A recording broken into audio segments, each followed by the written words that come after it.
and we are getting closer. So let's go ahead and make sure we got the old headphones in gear here and we can get cracking on today's show. Let's see here. And now, ladies and gentlemen, we are live and in color with, how do you do this thing? Anyway, we are live and in color coming to you from our secret location in Newport Beach, California. And of course, there's always so much to talk about politically in California. And we'll start with the Eric Swalwell thing as soon as I plug my laptop in. Give me just a second here.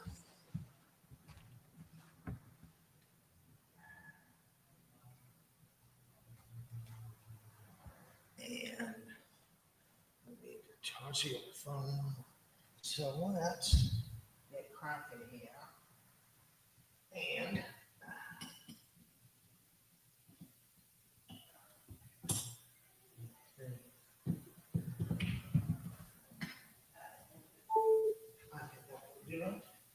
so let's get back up top here.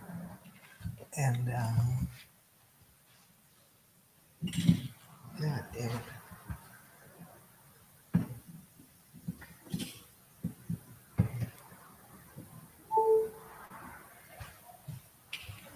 And you know what? Oh, here's the phone. So let's.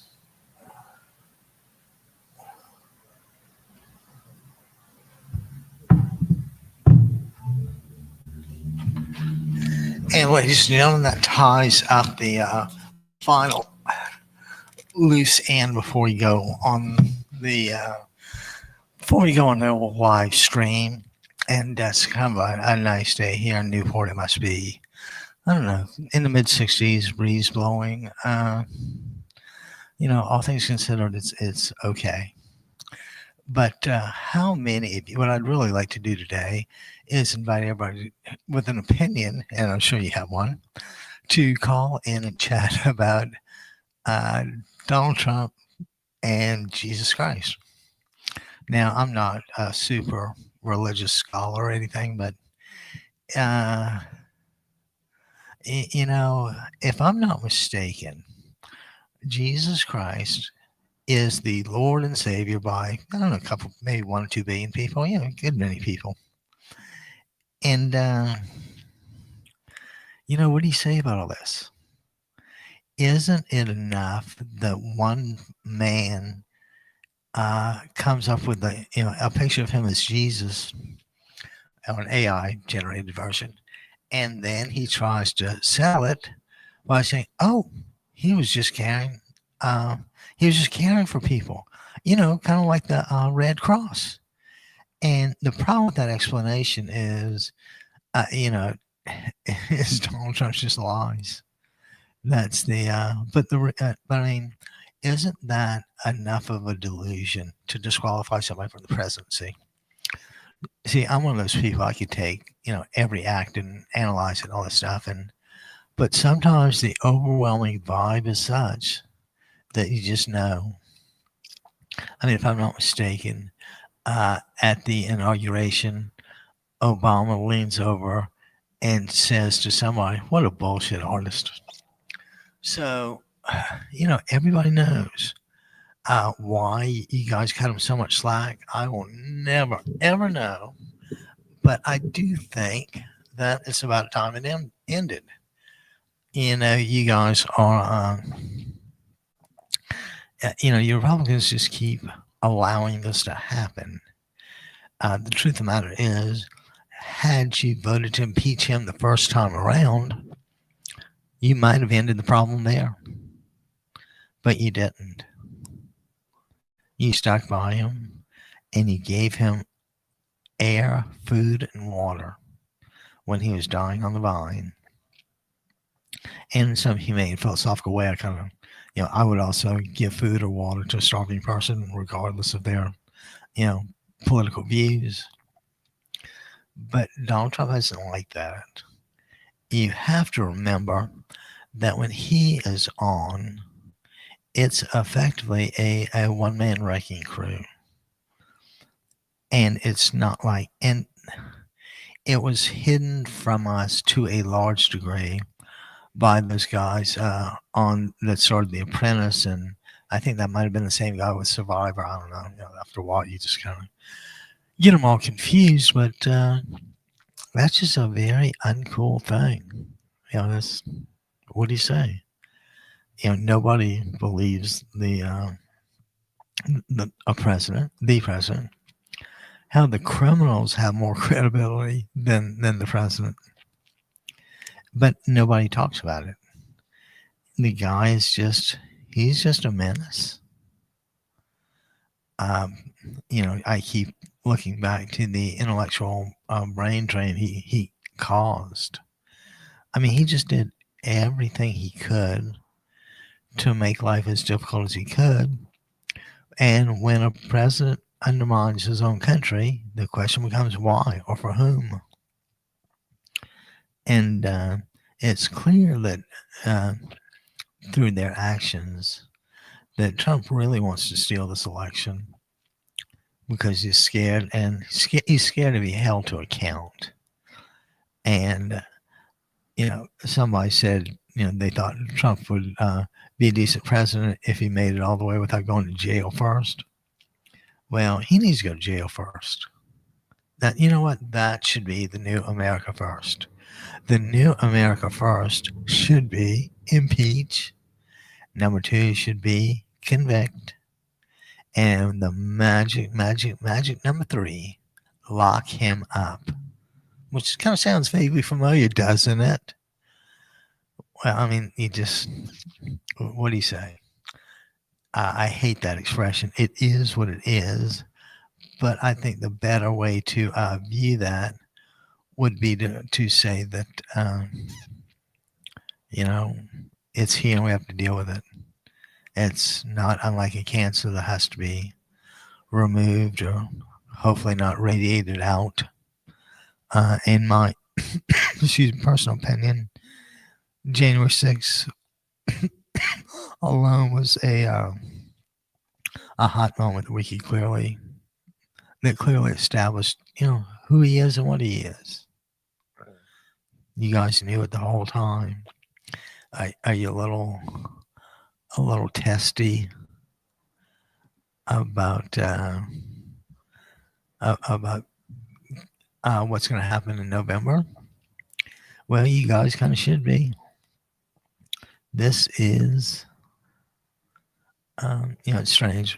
We all know Trump's not on the ballot anymore, at least as a practical matter. We have no idea what kind of weasel approach he'll take, but I think it's pretty much guaranteed that he will take the weasel approach because he's a weasel. Sometimes life can be really simple. He's just a weasel. But that's not necessarily digressing. That's the topic of current news. But what we'd like to do is invite people to call in 949-649-3820 and share your thoughts about the current state of political affairs. I was one of those people. I did not see the downfall of Swalwell coming. He's clearly, taken himself. He's resigned from Congress. He's taken himself out of the governor's race. In essence, as of now, Eric Swalwell has no political career. And my thought was that if he got Adam Schiff's endorsement, that if he was good enough for Adam Schiff, he would clearly be good enough for me. But there's, sometimes you just don't know what's behind door number 3. And it's, that's why they call it blindsided. And, you got to remember there's always 2 perspectives on these things. And see, for me, I don't really, as much as I care about the truth or falsity of the accusation, the mere fact that an accusation was made is off-putting. And I don't think that it would be asking too much to field, another candidate. Katie Porter is awfully tough. She would clearly have been my second choice. And Tom Steyer, I don't, you know, I know he did well and all that, and I just can't get behind him. I think Katie Porter has the. Now, I'm not saying Katie Porter will make tons of friends, but I am saying that she would work her heart out for you. And so, Katie, if you can hear this, we'd love to chat one day. And I'll give you the open mic. You can just go and go and go until you don't feel like going anymore. And what else? The Europeans are just beside themselves. And did anybody appreciate the irony of Ukraine offering drone help to the States? After what Trump and Vance did to him in the Oval Office meeting was just pathetic. They dressed him down like you wouldn't believe, like he was a child. And he is the president of Ukraine, which is, a respectable country, or was a respectable country. And, it's just, you just never know what happens. So let's hope that Katie Porter makes a strong run, and I'll watch the debates. I'll listen to what they have to say, as sound bitey as they are, because in addition to what people say, it's how they say it. And there will be people up on the gubernatorial debate stage that may be brilliant debaters. I mean, I always enjoy watching. Is that how geeky I've become? I enjoy listening to a really good debate. But that's how we exchange ideas, and that's how we decide if one idea is better than the other. Usually the one that's subject to the least criticism is the better idea, but there's always the exception to the rule. But that's why they call it the minority exception as opposed to the general rule. So you have the general rule of, thou shalt, and we got and the minority rule of, well, we'll see. So there's just no way anybody can say the situation is anything other than dire. And as Americans, we have to take the blame. We let this happen, even though I really believe it was only the Republicans that let this happen. To nominate and then vote for a criminal for the highest office in the land is unconscionable to me. I'm hardly a candidate for the sainthood or any of that stuff, but at a certain point, it just becomes hypocrisy. And the way Trump does it is so childlike. I think it catches people without a ready reply. So, but I mean, you gotta. And I'm begging the media, guys, when he lies to you, please say something. Please don't call it a claim or a falsehood or a misrepresentation or, opinion, whatever it is. That it's just a lie, LIE. And it's not like he doesn't have a reputation for this. I mean, that's the wild part when you think about it. He's actually acting in conformity with his personality type. Now, not being a rocket scientist or anything, but that just doesn't sound really good. And the end result is, according to a Instagram post, the dumbest motherfather in the land and the stupidest person with the finger on the nuclear button, shouldn't be the same person. But that's what we have. We have an extremely ignorant person who refuses to take in information, which is traditionally the best way to make an informed decision. I think they call it an informed decision because you have been informed. as to the consequences and of your actions. And now we can, let's talk about this old Joint Chiefs for a while. The Joint Chiefs of Staff are collectively, individually and collectively, heroes. They fought in wars. They've won wars. In some cases, they were captured, tortured, and we all know there's lots of kids, because they were all essentially kids, never came home. Just a devastating result for as a misbegotten adventure. Even though it did kind of get us into that East Asian kind of world, we as Americans paid way too high a price for it. And we're paying way too high a price for hypocrisy around the world. I mean, I don't, at some point, I think that criminals or people that have been judged guilty of crimes have to be punished. And we punish these people by sending them to jails and prisons. And jail, I think, is usually less than a year. Prison's usually over a year. And while it takes them out of circulation, number one, out here, there's no bail, no cash bail, so they'd probably be on the streets in a little bit.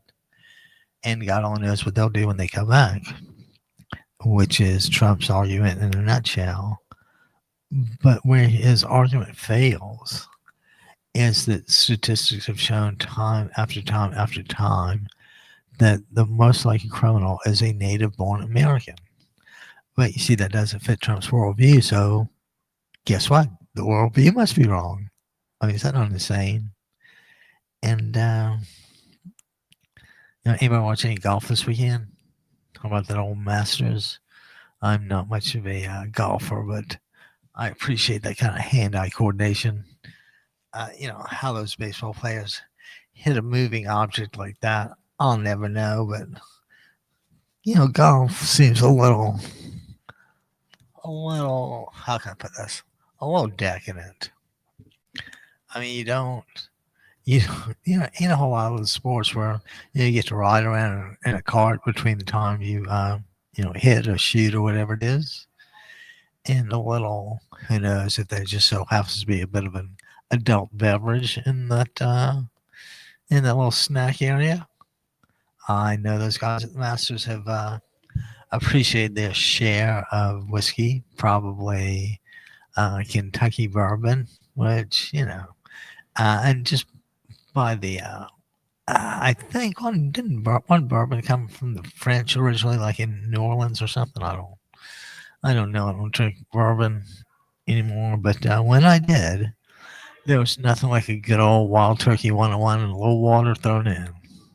That is alcohol. And, I talk about that. Another kind of regret I have is I had to give up drinking because I have a pancreas problem. And when you drink, it makes your pancreas hurt. And when your pancreas hurts, it's time to, roll up the shirt sleeve and tell the doctor to put whatever it is he's got in there and don't spare the horses. And if I'm lucky, I'll feel better in a couple of hours, but still kind of a pain. But back to Donald Trump and his hypocrisy. Please give us a call, 949-629-3820, and let us know your thoughts on Trump's hypocrisy. If you got a favorite example, we'd love to hear it. We'd rather you not curse a whole lot, even though this is internet radio and I don't think there's too many restrictions. It's as if we can't say anything more or less nice about somebody, then I'll try to kind of be quiet about it. But when you have a president who is so ignorant that he takes issue, with the Pope in public, I mean, wouldn't the better thing to do be, Your Holiness, welcome to D.C., and I know we have disagreements on the war, but I respect your morals and ethics. Is that too hard to say? Well, for some people, Excuse me, it apparently is. And we know who that some people might be. And I'm sorry, this little cough got a little tickle right throat. I don't know if it's from it got cold the other night. I don't know if it's from that or from talking so much. We did 4 hours, as you know, we do 4 hours every day, Monday through Friday. And I am debating doing a music show on the during the weekend, and excuse me, call it Doppelganger. And with Doppelganger, we'll play a band's original song, and then we'll play a cover, and you let us know which one you like best. You know, it's not uncommon that the copy will outdo the original. So one of the first ones that I can think of is Sympathy for the Devil. And I think we've all got a little sympathy for the devil, don't we? So let's try to get on over to YouTube. That's YouTube, like that baseball player. What was his name? Altuve. I thought Altuve was his first name and his last name. First name Al, last name Tuve.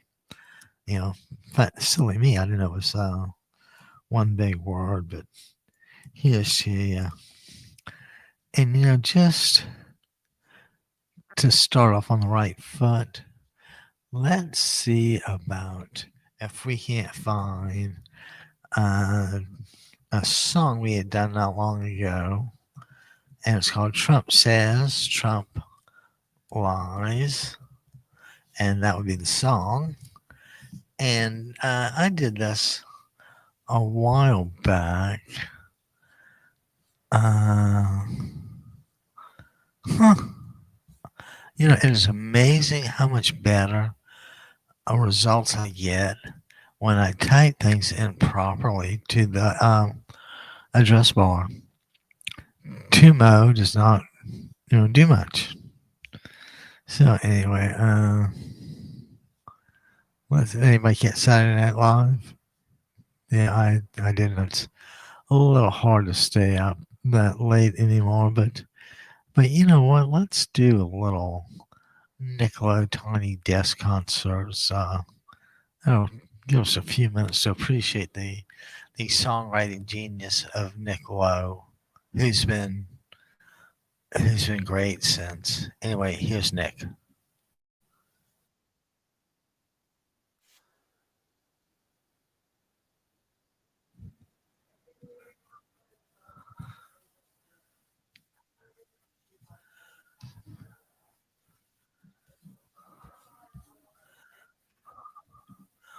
With his senses numb. If you know him, that's the kind of man that I've become. And all know him, and knows how to play. He doesn't choose them away. He's irritated by everyone. If you know him, that's the kind of man that I've become. Down, down, down, down, down, down, down. These guys are also they are wasn't away somehow. He there does much more than some. If you know him, that's the kind of man that I've become. You'll go to church with his face all gone. The sweet singing of the choir will drive him home. At least for comfort, he hasn't got a crumb. If you know him, that's the kind of man that I've become. Down, down, down. Rocket neck. Oh, I tell you. Next song tonight.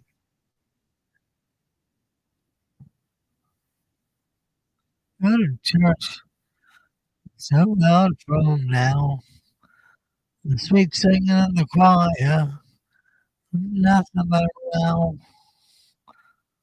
hours moved once. If you know him, that's the kind of man that I've become. Don't you know him, that's the kind of man become. Down, down, down. Yeah, let's all have a round of applause for Nick. I mean,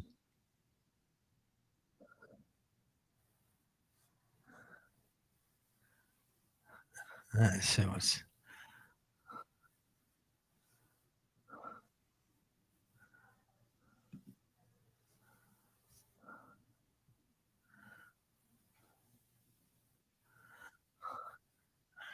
now, in case you don't know who Nick Lowe is or was, Nick is Nick got his start with a fellow named Brinsley. Actually, was this? Yeah, I don't. This might have been before Brinsley. I think that Nick's first band was a thing called, oh, what was it? Nick's first band, whatever it was. God, I can't read that. What was Nick Lowe's? Oh, Kippington Lodge. That's right, Kippington Lodge. And they said weren't very productive, but then Nick is invited to join Brinsley Schwartz, and Brinsley's a well-known, well-established guitarist in Britain, and they collaborate and do some really great stuff together. And about this time, Nick starts falling in with Dave Edmunds, and they have their thing going for a long time. But eventually Nick, Dave was pretty much a purist when it came to country music, and Nick was open minded enough to play and write. He didn't. He didn't just play. Yeah, it was a big. Everything was a composition. It was put together, and he never made a big deal about it, but he was always the right for the moment. And let's hear a little more Nick Lowe.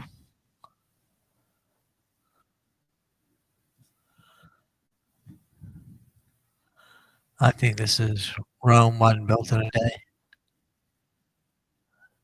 Have we go, Nick.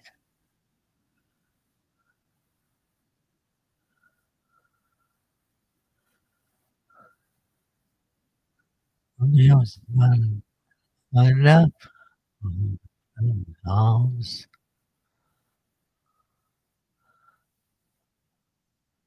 break down your resistance, my charms. Yes, darling.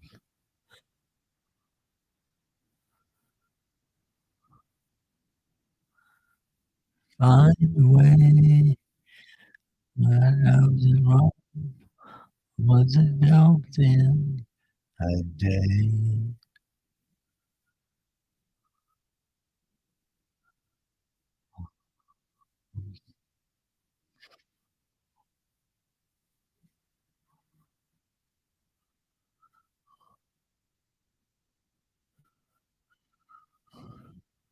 The old man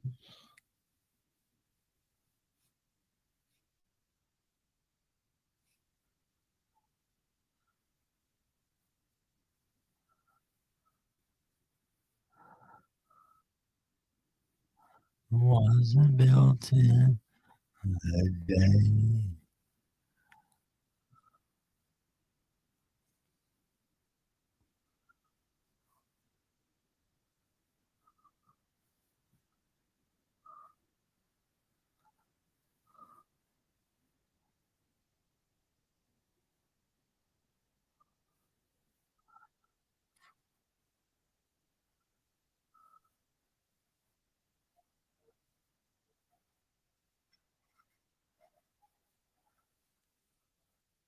Who knows that Rome wasn't built? in a day.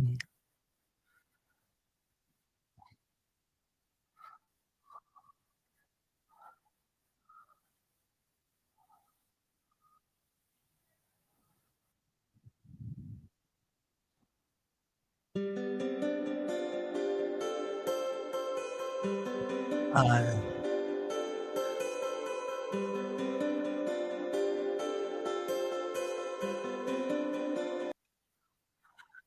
Now, I just hit the wrong button. Anyway, Nick is watching Oprah while he's on tour, probably I think in LA, and whatever they're saying, and these women start skipping up and down, screaming, shouting, "All men are liars! All men are liars!" So of course Nick has to write a song about it, and we're glad he did. And I'm gonna reach over for a second, grab my coffee mug, like get a drink a little something a little warm now. Stop out the old throat and vocal cords. Hang on just a second, ladies and gentlemen.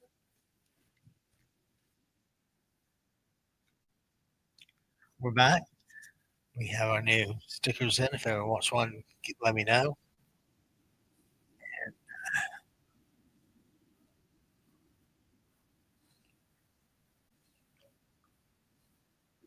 Uh, what a brilliant guy. Now, pliers. Say, girls, bring rusty pliers. Of this tooth. All men are liars, and all men are liars. Among God's creatures, man must be. The most slimy and slippery now. There stands the naked ape in the monkey suit. That little mustache, he the shifty brute.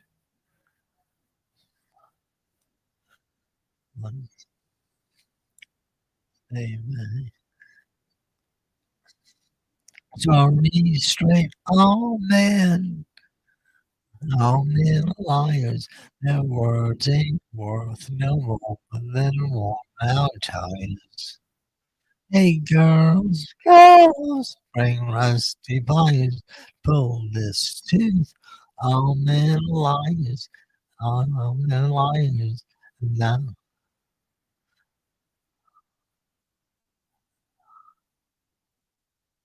the truth,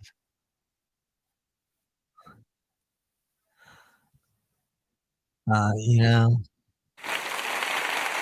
we go on that tune.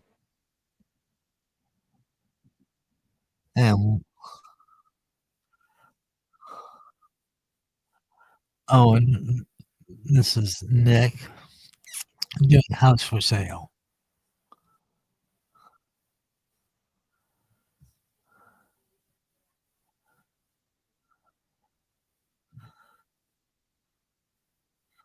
Oh,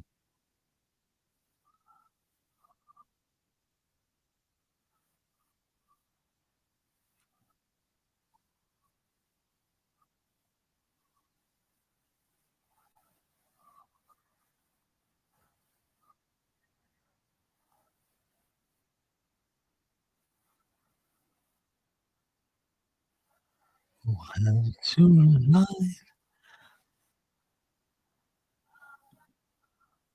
well, I'll be traveling on.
Leaving like I'm getting out of jail.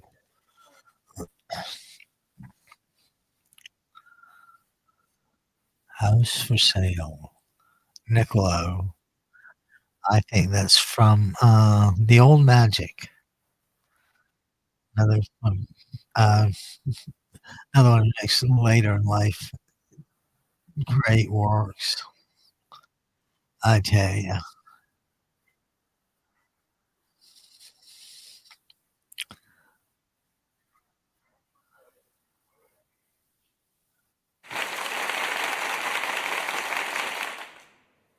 Thanks, Nick. You know, it only means something when you actually close the right tab here. Let's see if there's what else we can carry on with. Or the ooh, we have what we were looking for. This is a parody of Jane's Addiction. Jane says, and would you believe that I wrote this and played it and recorded it? So for everybody out there who needs to be reminded, here's a parody of Jane's Addiction. Jane says, Trump lies, and take it away, Normie.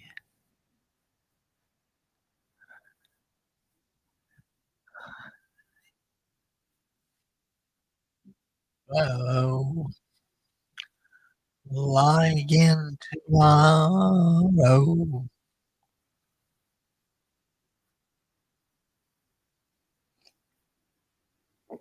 My friend Tommy Benson did this for me.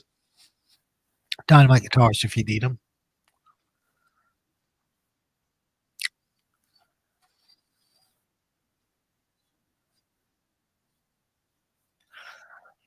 Knows him to go.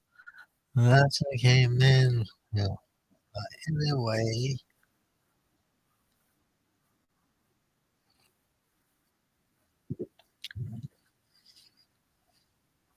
tomorrow and lie again tomorrow. Again tomorrow.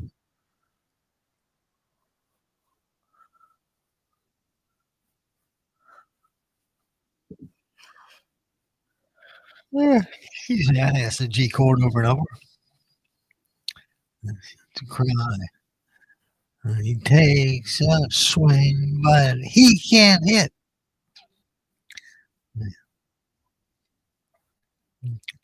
He knows stupid.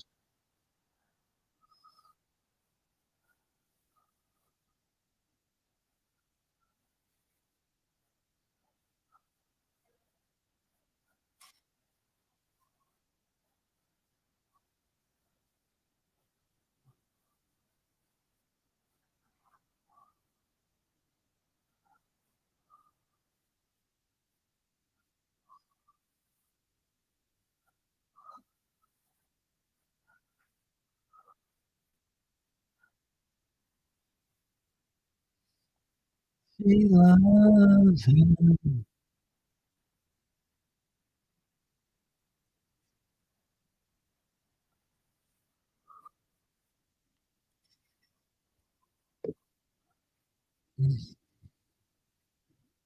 How about that?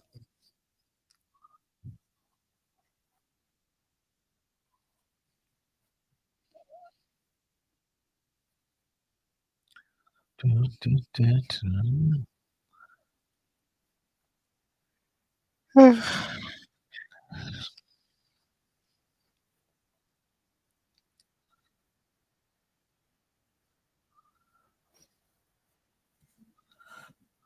Yeah, let's take a minute and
side of the street.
Some of that, gosh, we had to plug in the old power supply just in case.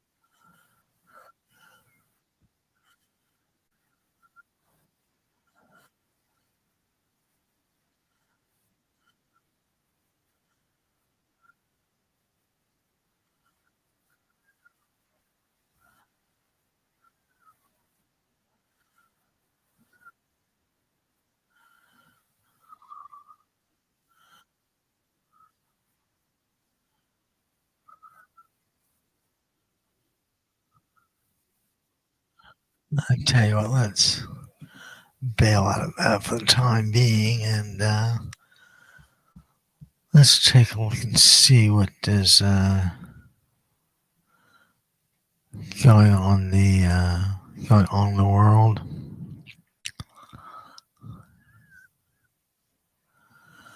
Let's see.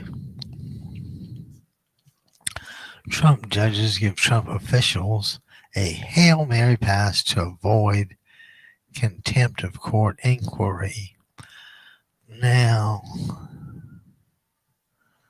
let's see.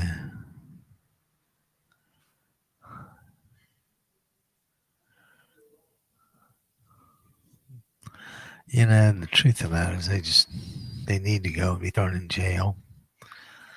They need to have the money they weaseled that needs to be taken away. And I think at some point, you couldn't feel too sorry for Trump if he lost everything and became homeless. So, and that's another thing. Would you really feel sorry for him? I don't think so. I might have empathy with him, but it's like everything else. You do the crime, don't do the crime if you can't do the time. And another thing, I will keep talking about Iran, but for him to have the nerve to say that we didn't expect X or Y result, I mean, you might have gotten that if you didn't fire all those really bright people before the war or during the war.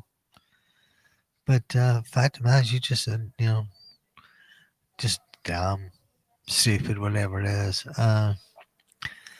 We both know, or we all know, it's easier to get into college as a transfer student than anything else. And at this point, nobody's ever seen Trump's diploma.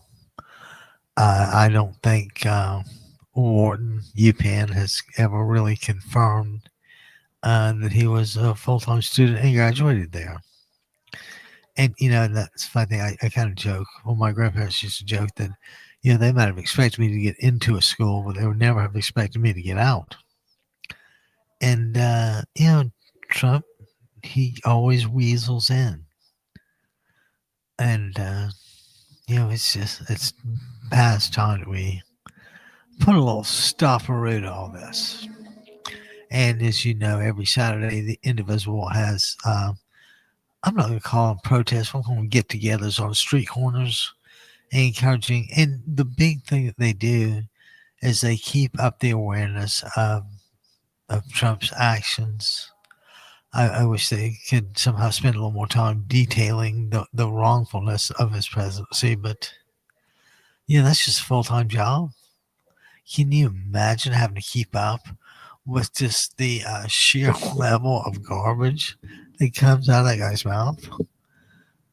We can joke that there ought to be a law, but there ought to be a law, and we do have freedom of the press and freedom of expression and all that, but it has its limits, and the typical one is it's wrong to scream fire when there's no fire in a crowded place, expecting to start a stampede.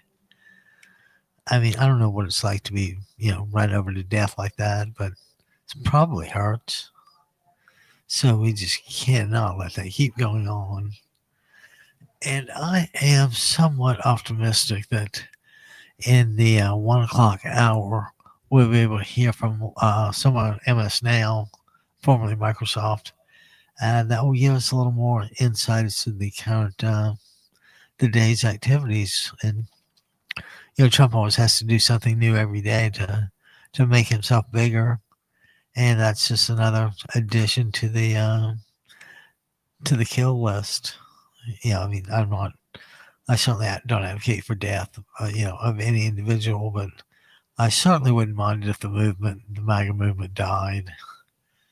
And I don't know, wouldn't it be appropriate if MAGA World helped bury uh, Maha World and the health thing with uh, Bob Kennedy Jr.?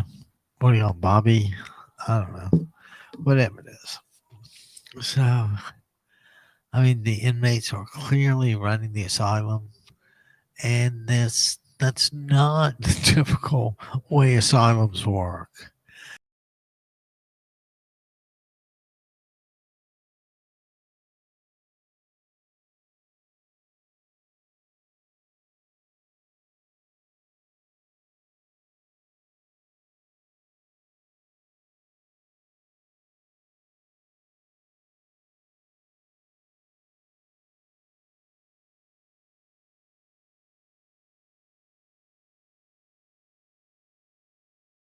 Entirely my fault. So, but anyway, let's wait another minute or two before we check in with our friends at MS Now. And doesn't it amaze you that does anybody, just out of curiosity, anybody listen to Tom Hartman and KPFK radio? They're like the old hippie station out here, and but they're still great. So anyway, let's click on over to MS Now. Just but if their stream is down, we'll try to get a plan B going. But uh, MS Now's live stream is usually a 50-50 probability, and you can usually find it someplace out on the internet. But I decided to go with this, and oops, they had a problem, which means that it's time for Plan B. And Plan B is to go to radio.net/MSNBC, and it will take you to the buffer page. Kind of disappointed. I see REO Speedwagon playing now. But yeah. What do you say? Is it really time to do it all? Hollywood.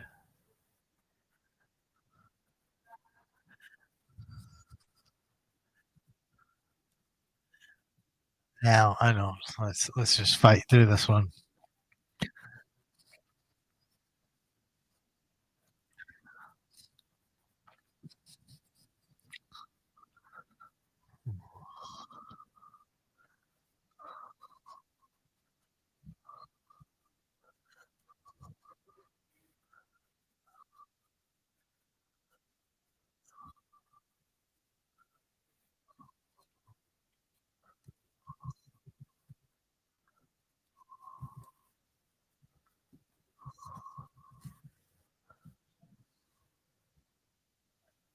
Chat GPT without.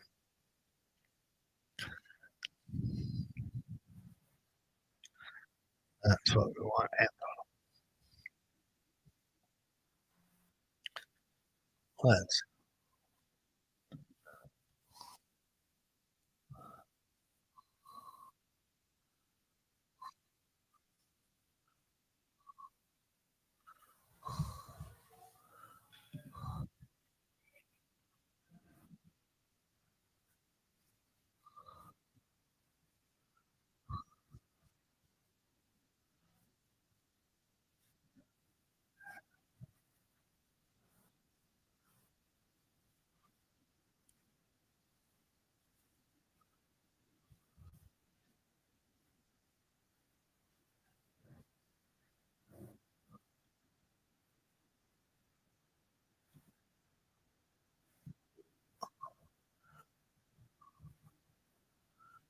excuse that fart, ladies and gentlemen. It's kind of slipped out on me.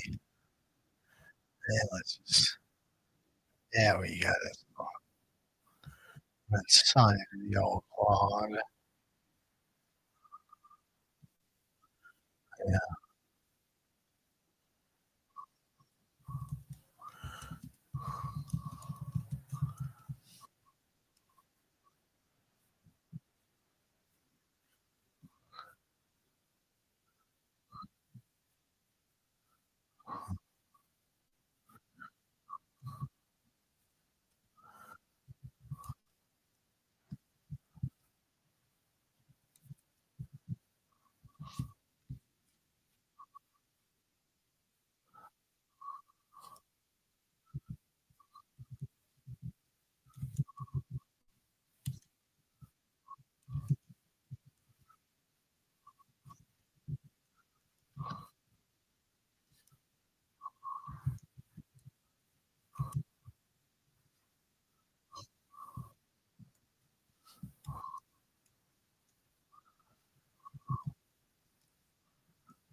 Yes.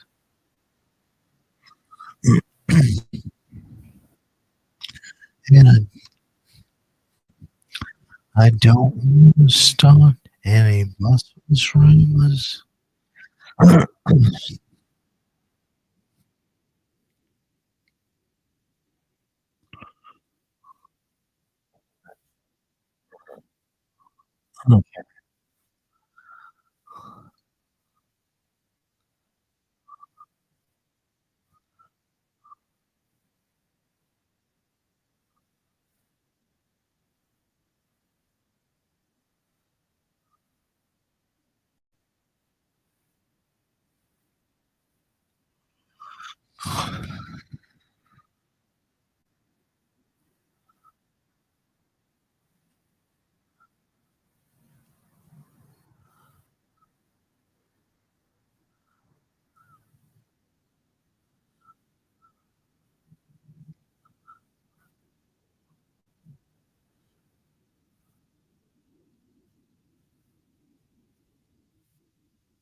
Ah,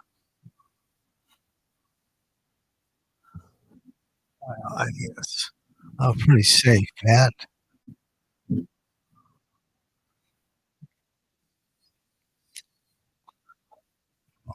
Ugh,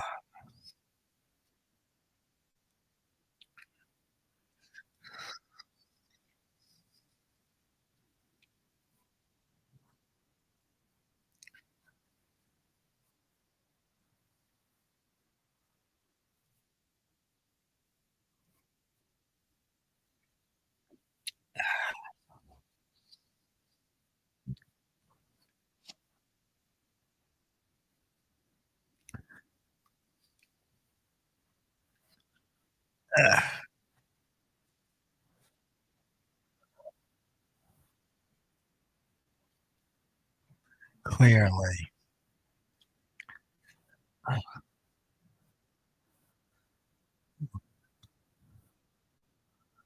Well, happens kind of thing happens in world sports, doesn't it, ladies and gentlemen? We're live at 949-629-3280. Give us a call, check in, let us know what's going on. In the meantime, we'll share a little MS Now with you.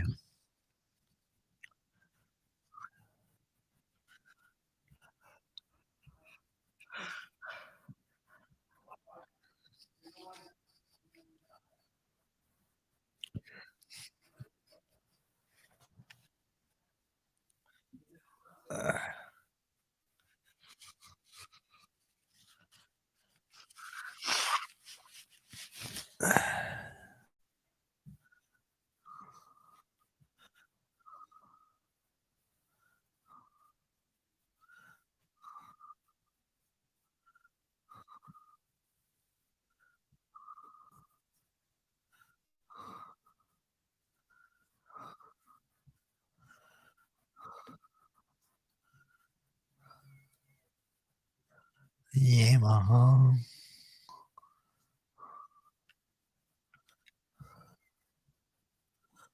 Not Mike, man.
Uh,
uh,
that ain't no, slightly ain't just like that.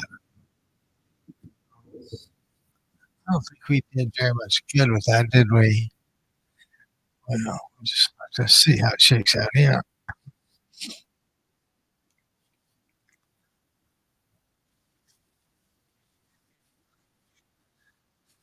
Mm. These young lady off. I'm tired today. Didn't work hard yesterday, and only go for about 18 to 24 hours. So we're a little price for it today.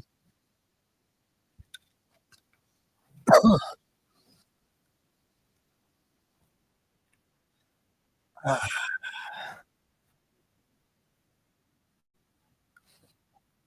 yeah,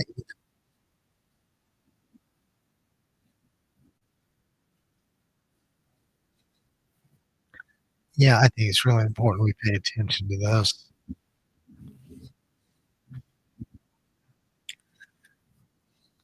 Trump is a ticking clock. So yeah,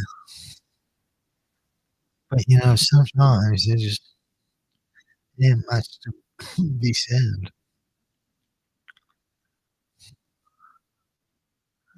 Yeah, I don't I don't think there's a whole lot worth that there's, like, repeating there, so let's, uh let's shift back into a little, YouTube stuff of the day. Uh, I don't know what everybody would like to hear today, so you're probably, um, just gonna have to suffer through it with me. Let's see. What do we know about with the New York Evening with Nick Lowe?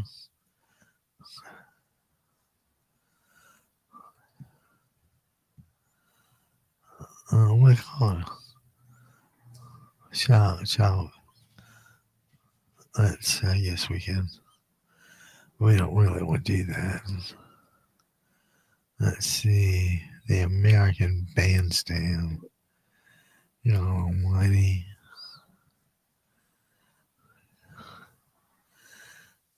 Now, what about a little oh no. Oh, you know what? Let's who was that guy that just died? Wayne Perkins. Let's see a little bit old Wayne here. I mean, my brother does make it a point to go to Waynesboro anymore. And I guess you know that everybody in Waynesville, everybody's named Wayne. So let's see what. Excuse me. Wayne Perkins. Wayne.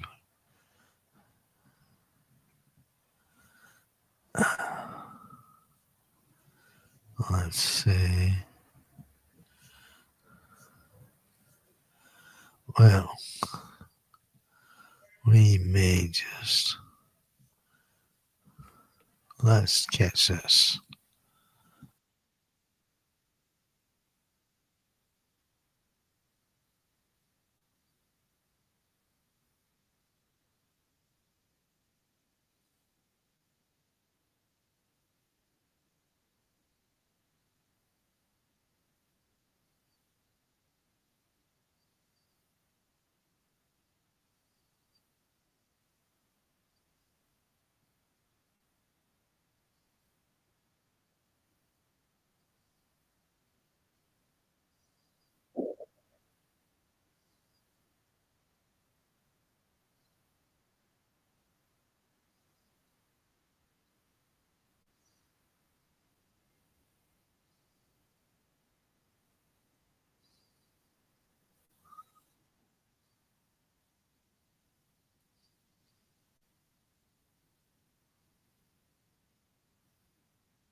Hello, Wayne Perkins.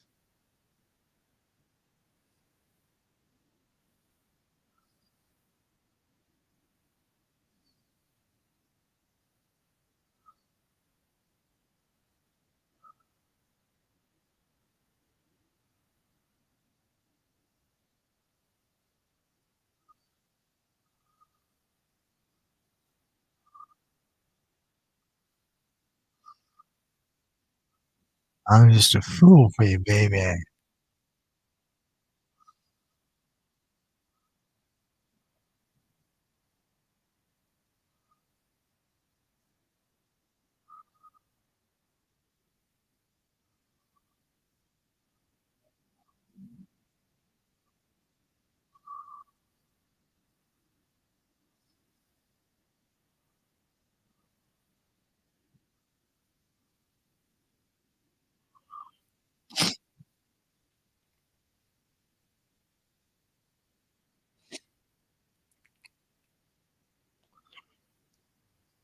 down.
Uh,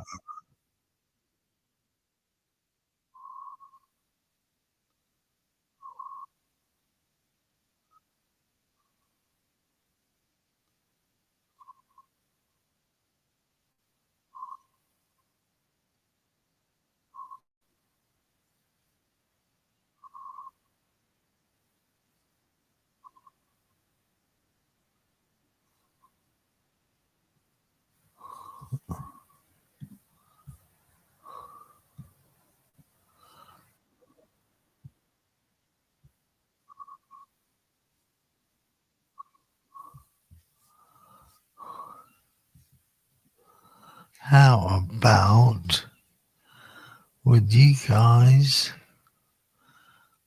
wait to hear?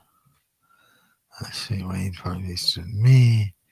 Alley oop is always good, but we'll leave that alone for right now. Lowell George, of course, he died, so let's say walking the dog. Yeah, I love that one.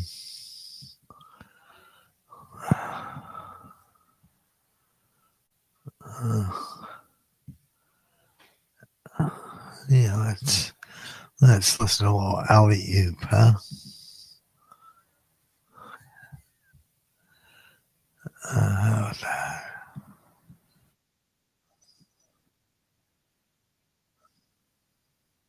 How about that? Is that not cool? In the funny papers, we all know alley oop, oop. Let's we go alley oop, oop, oop, oop, alley oop, oop, oop, oop, oop, alley oop, alley oop,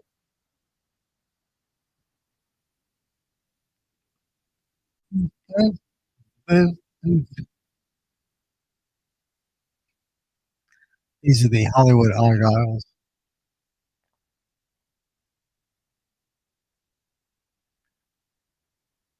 Alley oop, oop, oop,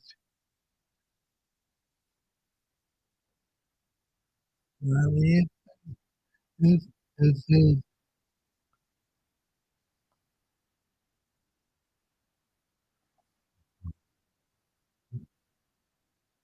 Ah,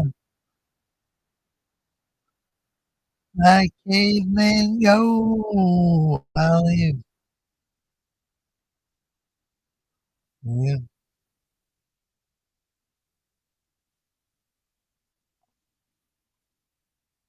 alley oop, oop, oop, oop, oop.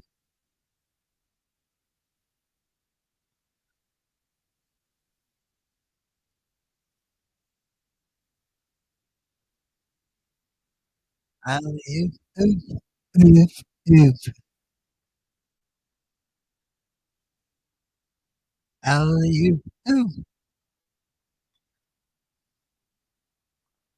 Ah,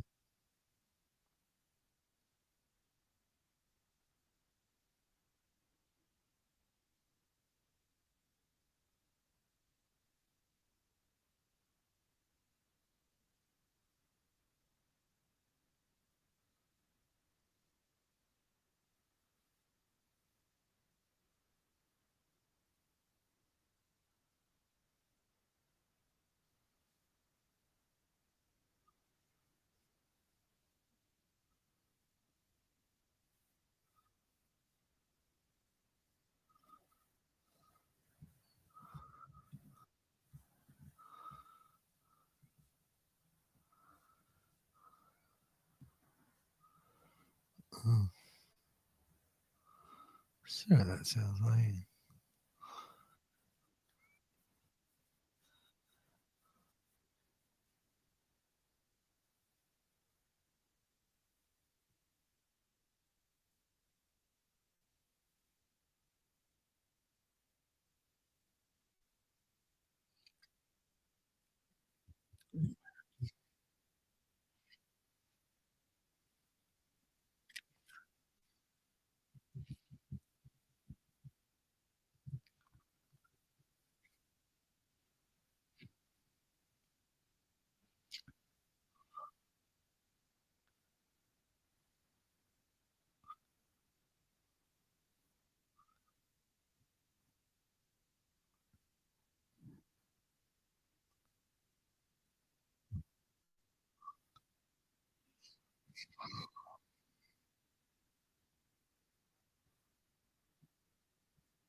Go to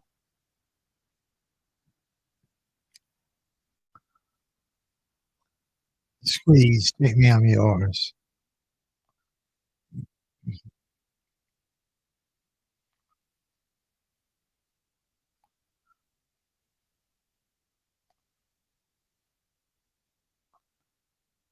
Take me, I'm yours. Because dreams are made of this. For me, your kiss.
Baby, I'm yours.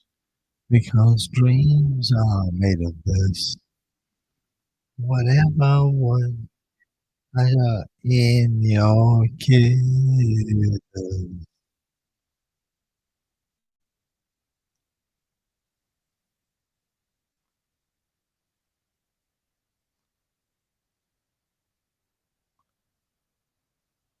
And now, have a little goodbye, girl.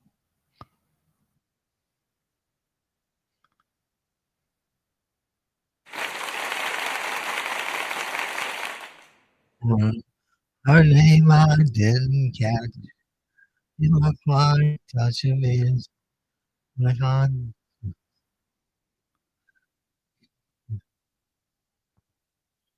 uh,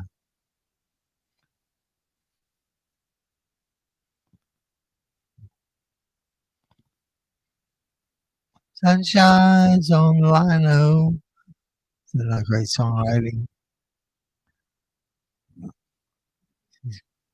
Goodbye, girl. Goodbye, girl. Goodbye, girl.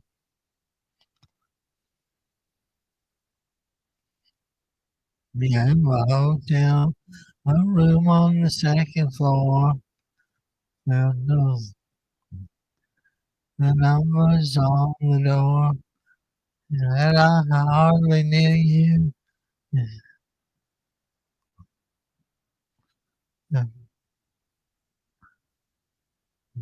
We find the sunlight on the window, waking me with a shade. And she's gone. Goodbye, girl. Goodbye, girl. Goodbye, girl.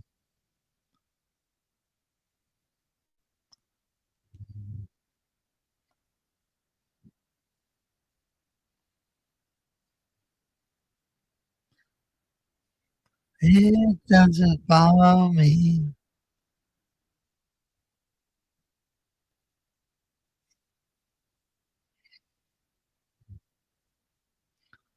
Say hi to goodbye, girl. With sunlight on the lino.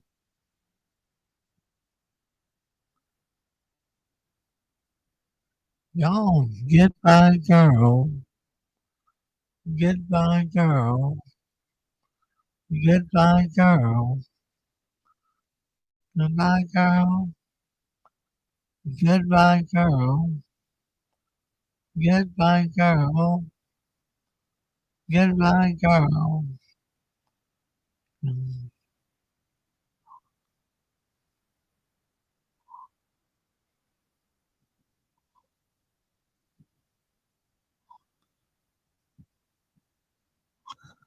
How about that?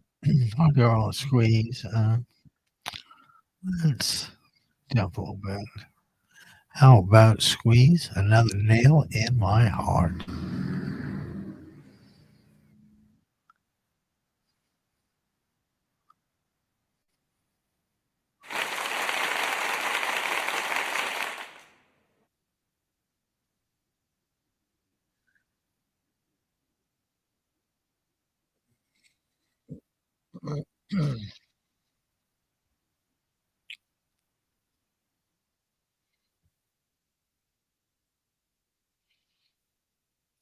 Oh.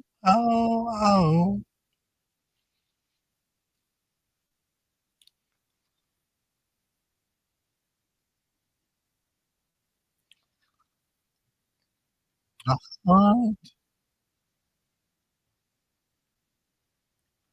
another nail in my heart. Play it, Glenn.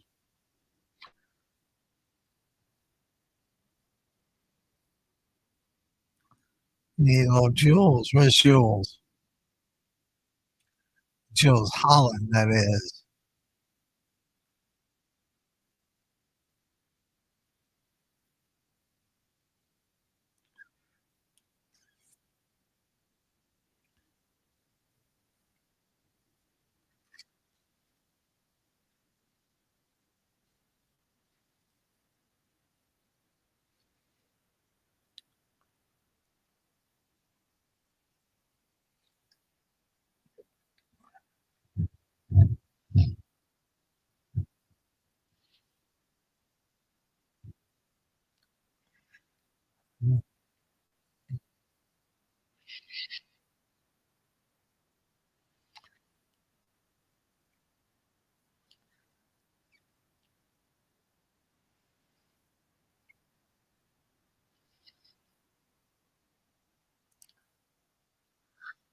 Excuse me.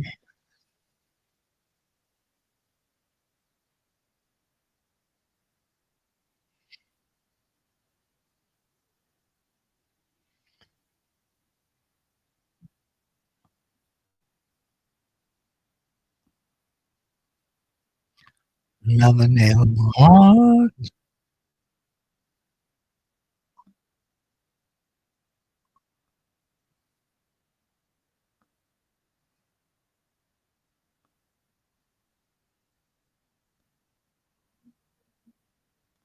Another nail in my heart. And Hey guys, why don't we wrap the squeeze session up with a little Annie Get You Gun? Here we Yeah, we like this one. Play, guys.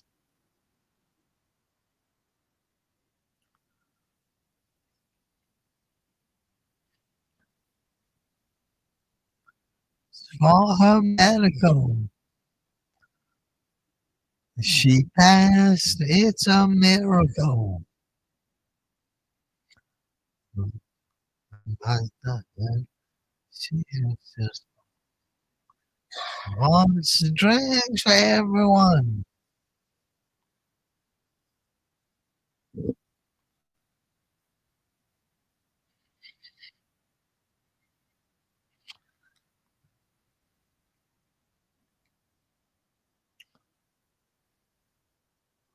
She's saying, Annie, get your gun. And it's just begun. She's gonna electric and wipe that smile. Expected. Put you on the trigger and wipe that smile. On the singer and number one. Number one.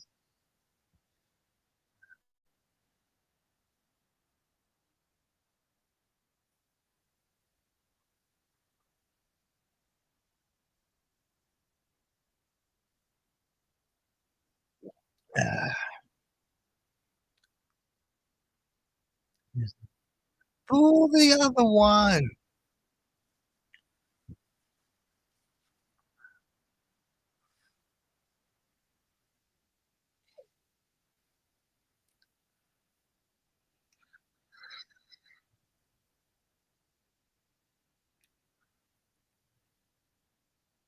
Penny, what's your gun?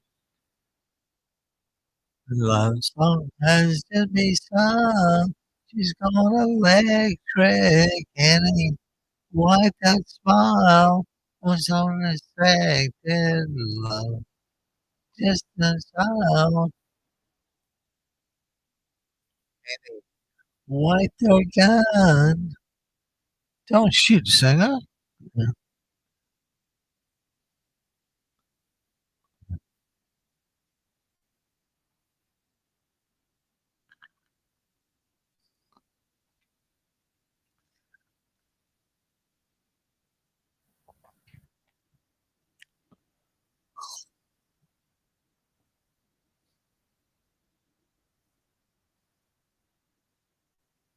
Uh,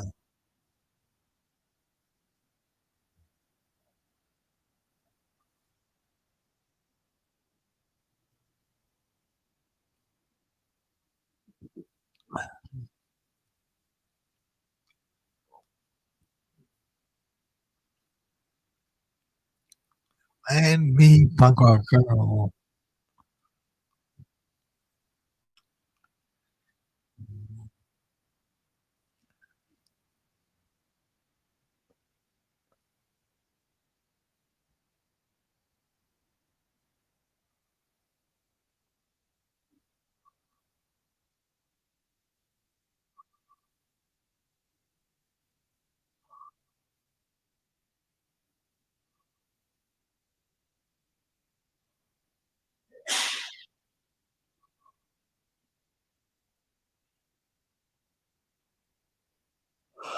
Excuse me, guys.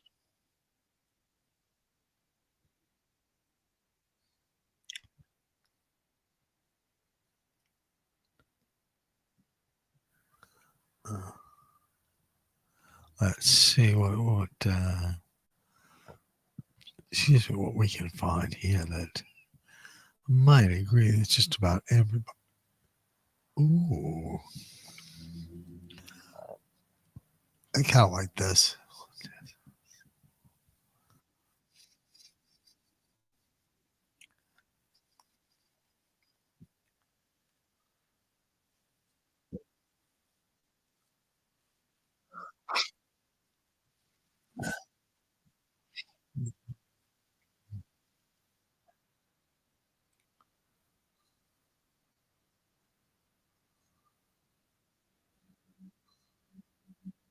in quintessence, in quintessence.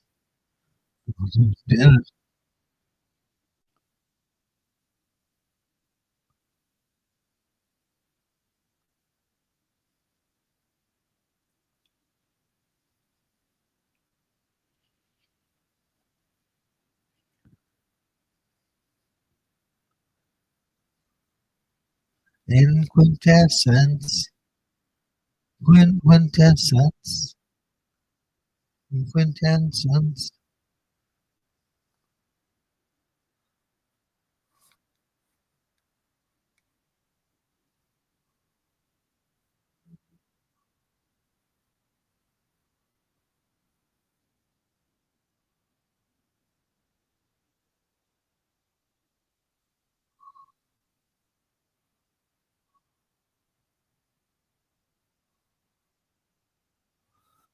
Oh,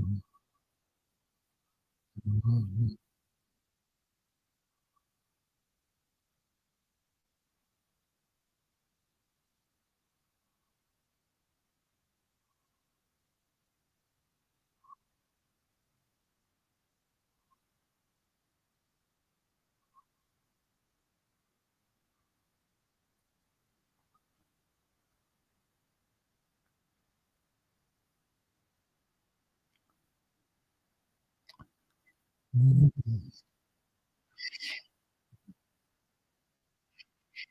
In quintessence, in quintessence, in quintessence, in quintessence.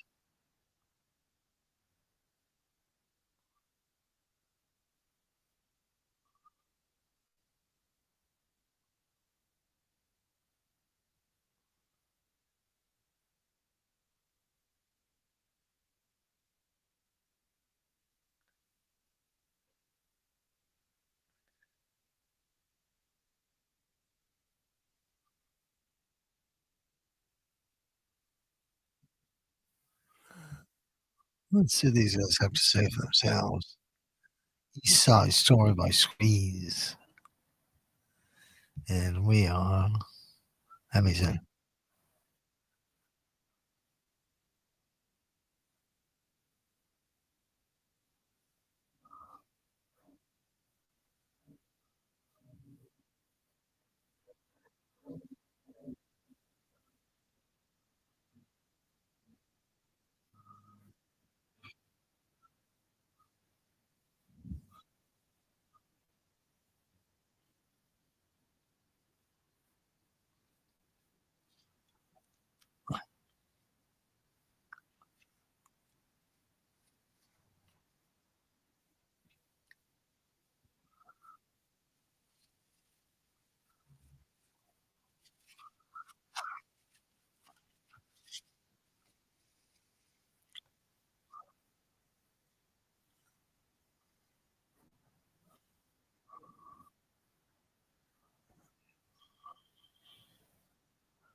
Can you imagine?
Quintessence. Yeah, that goes.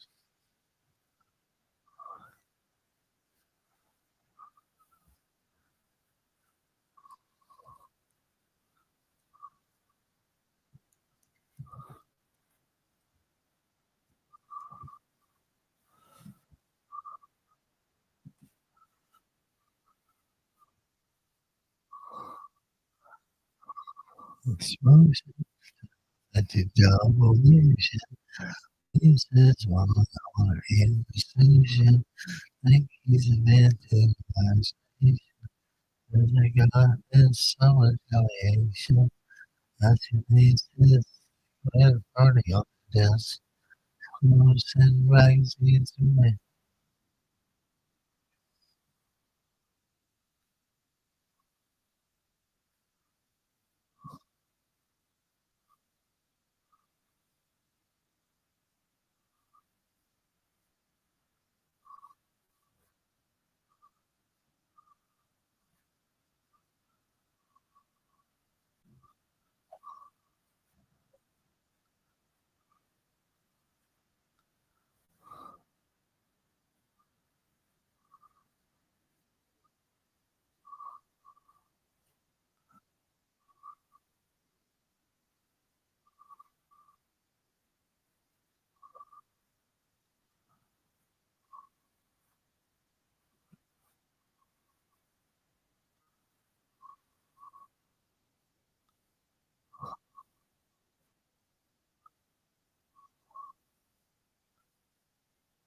the chance.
And now let's catch a little NPR Marketplace.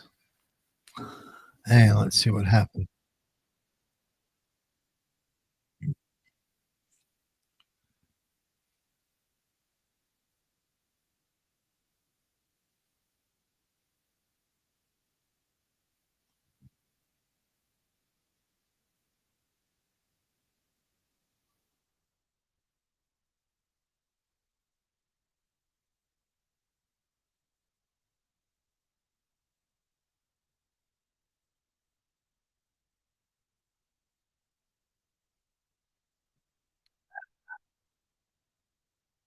Let's see how things come out. Well, we got today.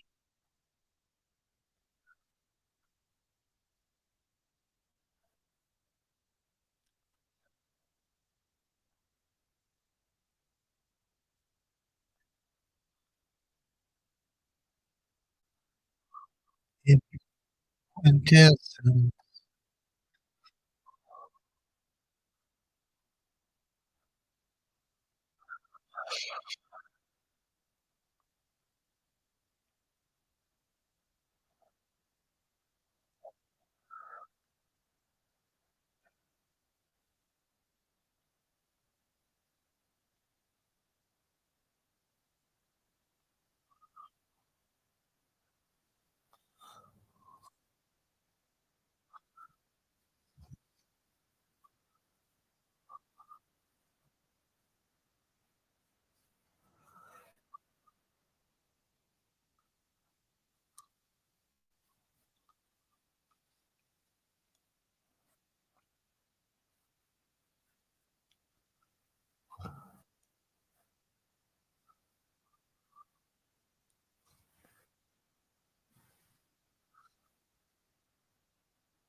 Wow.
Oh, well, thanks, guys.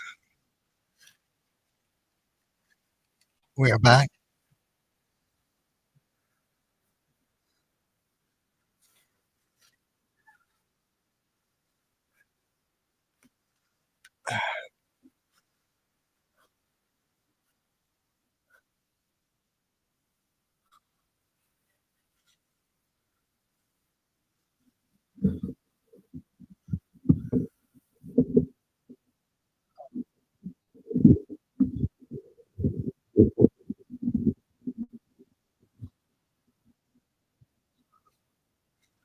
Was it that easy?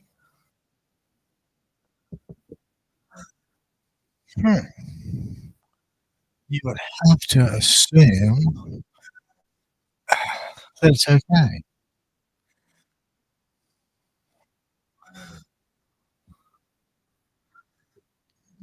Tell Kai.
Hey, you guys all better, guys.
All right, guys, let's take it out of the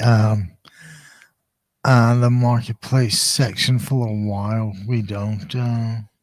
Oh, a comment from Bill Dimitri. I think we would be okay checking that out. Let's go ahead and sign in here. Bill Dimitri is a friend from Providence, Rhode Island, and his family has been active in New England politics, or rather, Rhode Island politics for years. Um, a really cool family. What did I do here?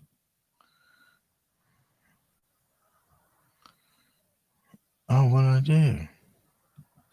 The password we entered is incorrect. Well, in that case, uh, let's see. How about Facebook? Do we really want to log into Facebook? Well, let's try just for Bill.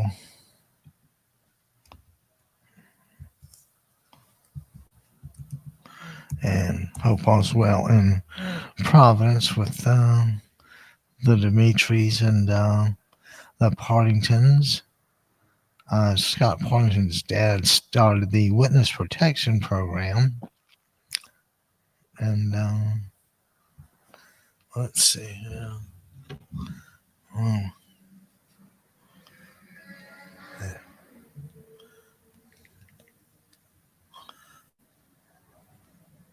it is me. Thank you. So now, yes, we can. Well, we've waited on approval. Let's always trust this device and log in.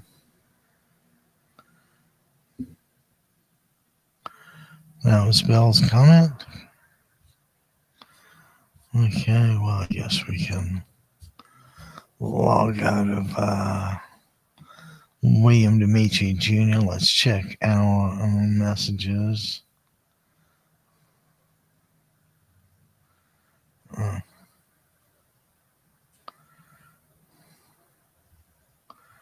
Okay, well, that's, I guess, the most crucial kind of things. Oh, yeah, how about this whole professional dashboard? Let's see, inside.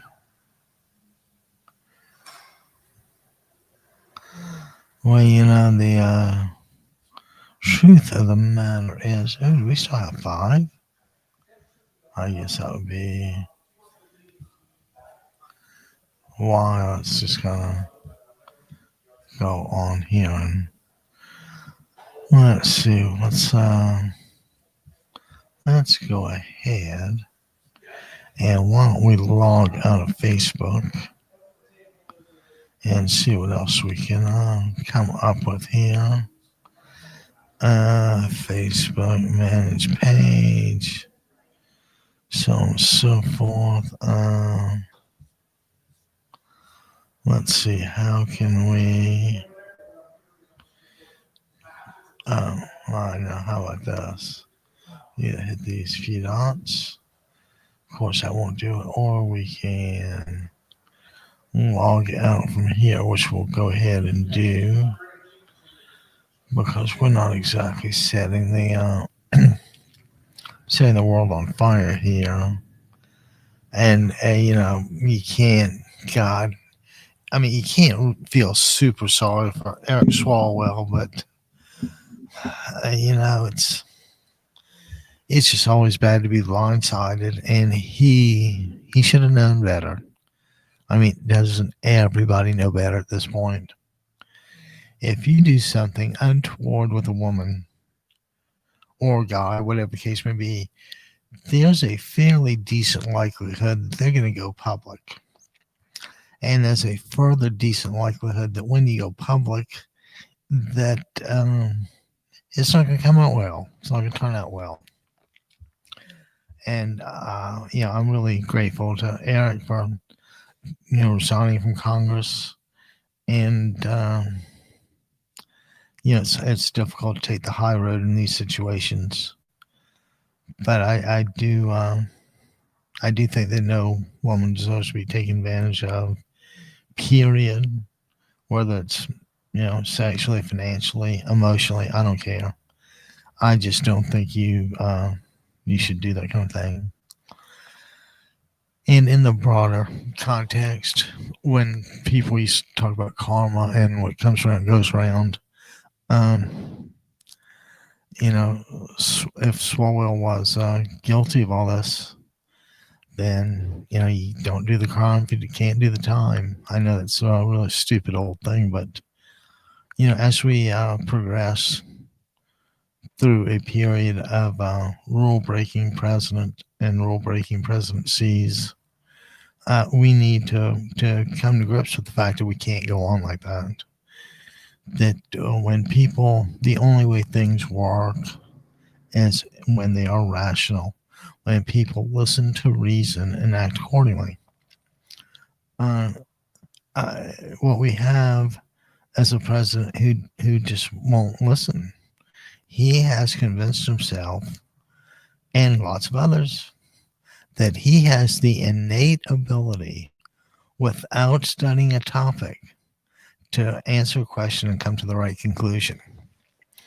Now, I'm going to suggest not reading and not comprehending information is probably the quickest way to get there.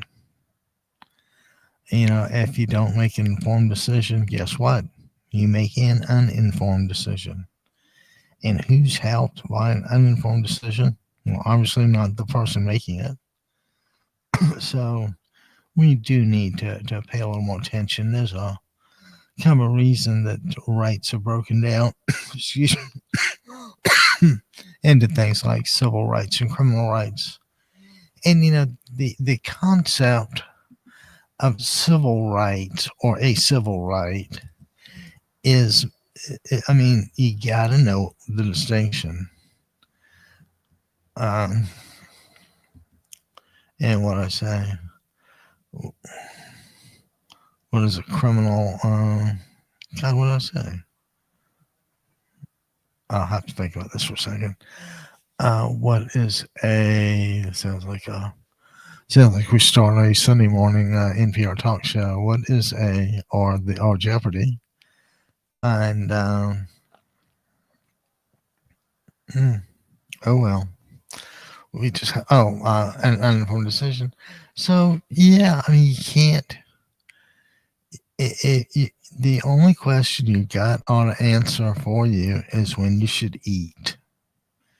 If your gut tells you to end the war, but there's no factual basis for it, you look stupid. And at this point, you would. Oh, and another thing, does anybody really think that Donald Trump is capable of out negotiating anybody? He just doesn't get it. And, he's 79 years old. I'm sure that arteriosclerosis, which is the hardening of the arteries in the brain, I'm pretty sure that's like well underway. I think it might be a little starved for oxygen, but you know. So yeah, so we got to get back to truth, or some degree of it, because isn't truth like true north? If you can't trust people, oh, but you know, let's go back to that thing about the difference between. All right, let's actually ask the question: what is a civil right? Now, civil rights are the kind of thing that they try to make sure people aren't that you get services and benefits and what have you. Oh, let's see here. I hope they had a kind word to say about us. Let's see. We just got a excuse me, some sort of mention on the old Instagram, and let's see if we can actually get back to Insta, and we successfully did. And ooh, somebody, the Democratic Party of Orange County, appreciated my "Go Get 'em, Gina" um, uh, post, I guess, to Instagram. And in case you're wondering who she is, this is Gina Clayton Tarvin. And thank you to the Democratic Party. She was a recipient of the Woman of Courage Award for 2026.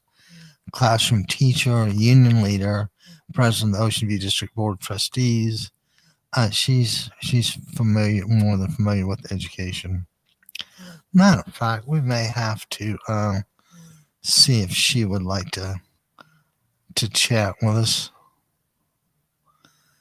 because we always we like to do the best we can do and help people when we can. Yeah, I kind of think that's a better way to go through life, but maybe she would. And you know what? While we're checking that, let's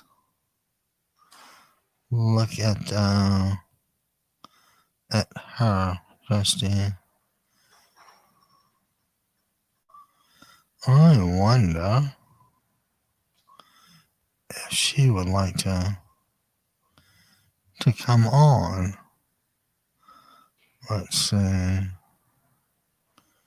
Let's visit her website.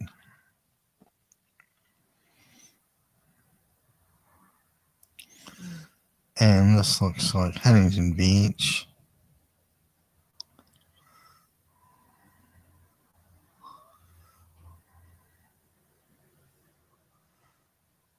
That was, not long ago.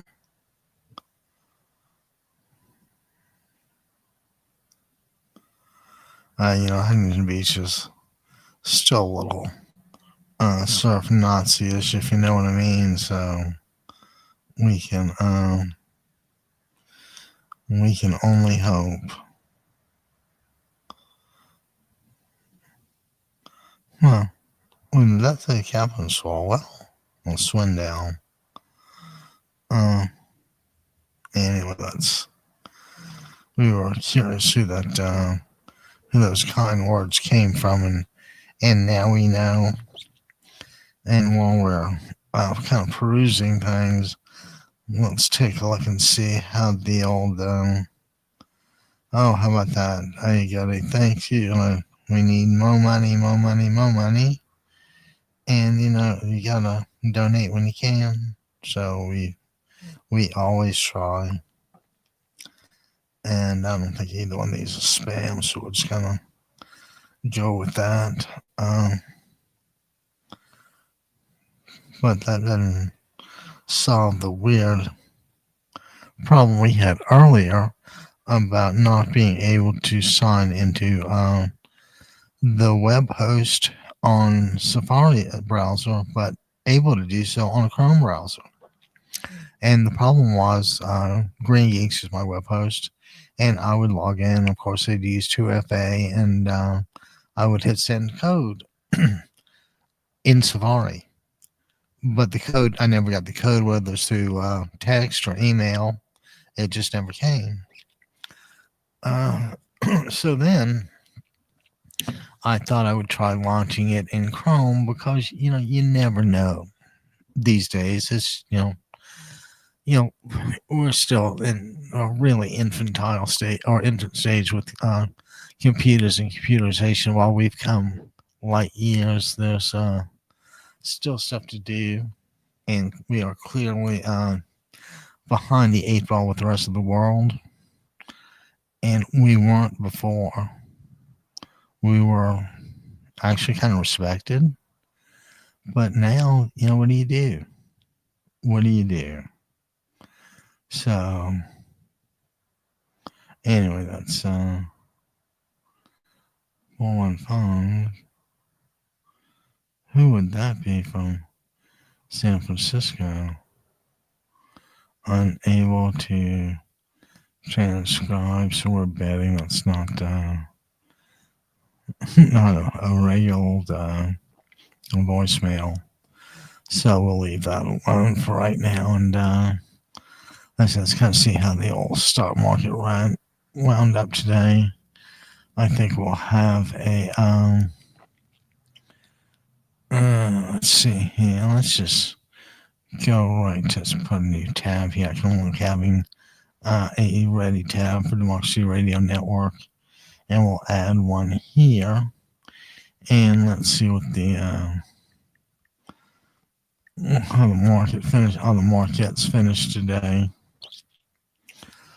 And we'll let's see, the S&P was up 1.18, so that would be like 69, maybe like 71. That's a decent day. And the Dow was up 2/3, that'd be like what, 360-ish. And the Nasdaq was up almost 2%, 460. Now, and when you wonder why, you see the headline that S&P and Nasdaq rally toward record highs. Why? On hopes for the U.S.-Iran deal. So they're just betting on hope. There's no real rational basis for this. Is that a sound investment strategy? Well, I'm going to submit that we have new economic realities, and they're not pleasant. Excuse me, and they were brought in by an unpleasant individual. So let's get back talking about civil rights. As a citizen of a country, you should have the right to vote. That's a civil right, the right to vote. As a civil right, you should be able to receive whatever government benefits you're entitled to, and so on and so forth. But a criminal right is designed to kind of keep you out of jail. For instance, as a criminal defendant, you have the right not to testify, not to be forced to testify against yourself. Now, historically, that's just such a huge deal because, the notion of torturing to get a confession was valid for centuries and all that. Thank God we kind of put a stop to it. But there's, like everything else, there's more work to be done. And you have to take your hat off to the ACLU guys. While they clearly can be a little misguided, as a general proposition, they're pretty spot on. I mean, if the Constitution guarantees you freedom of speech, which all that means is you won't be arrested. But if you are pursuing the exercise of free speech, the society cannot tolerate people assaulting others like that. We have freedom of speech. You're free to speak and you're free to disagree.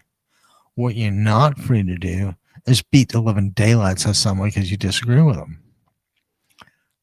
And if you do get charged, then you will have your criminal rights. And just like the old TV shows with the Miranda warnings and, you have the right to remain silent. Anything you say can and will be used against you in a court of law, blah, blah, blah. So it's really important that people remember to actually invoke those rights when they're necessary. Now, I know when invoking a civil right while talking to a 6'8" 300-pound policeman might be a little difficult. As Americans, we were given a healthy government and a good continent. And as time has gone on, we have neither.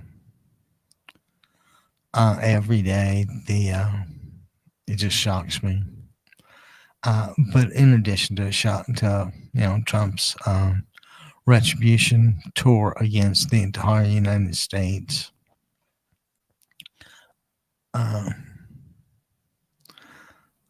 we just can't let the lies go, and we can't let the liar be unaccountable.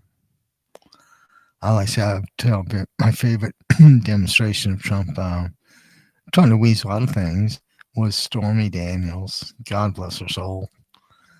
Stormy was describing Trump's underwear, his penis shape, and his sexual performance when they slept together at the golf tournament in Tahoe. Now, keep in mind, she's talking about his penis size, his performance, and his underwear. Fairly specific account or pretty specific recollection of what happened. So, what does our fearless leader do when he gets on the stand? I never saw that woman before in my life. Okay, let's stop right there. On the one hand, I have a woman tell me that you wear red underwear and have a small penis.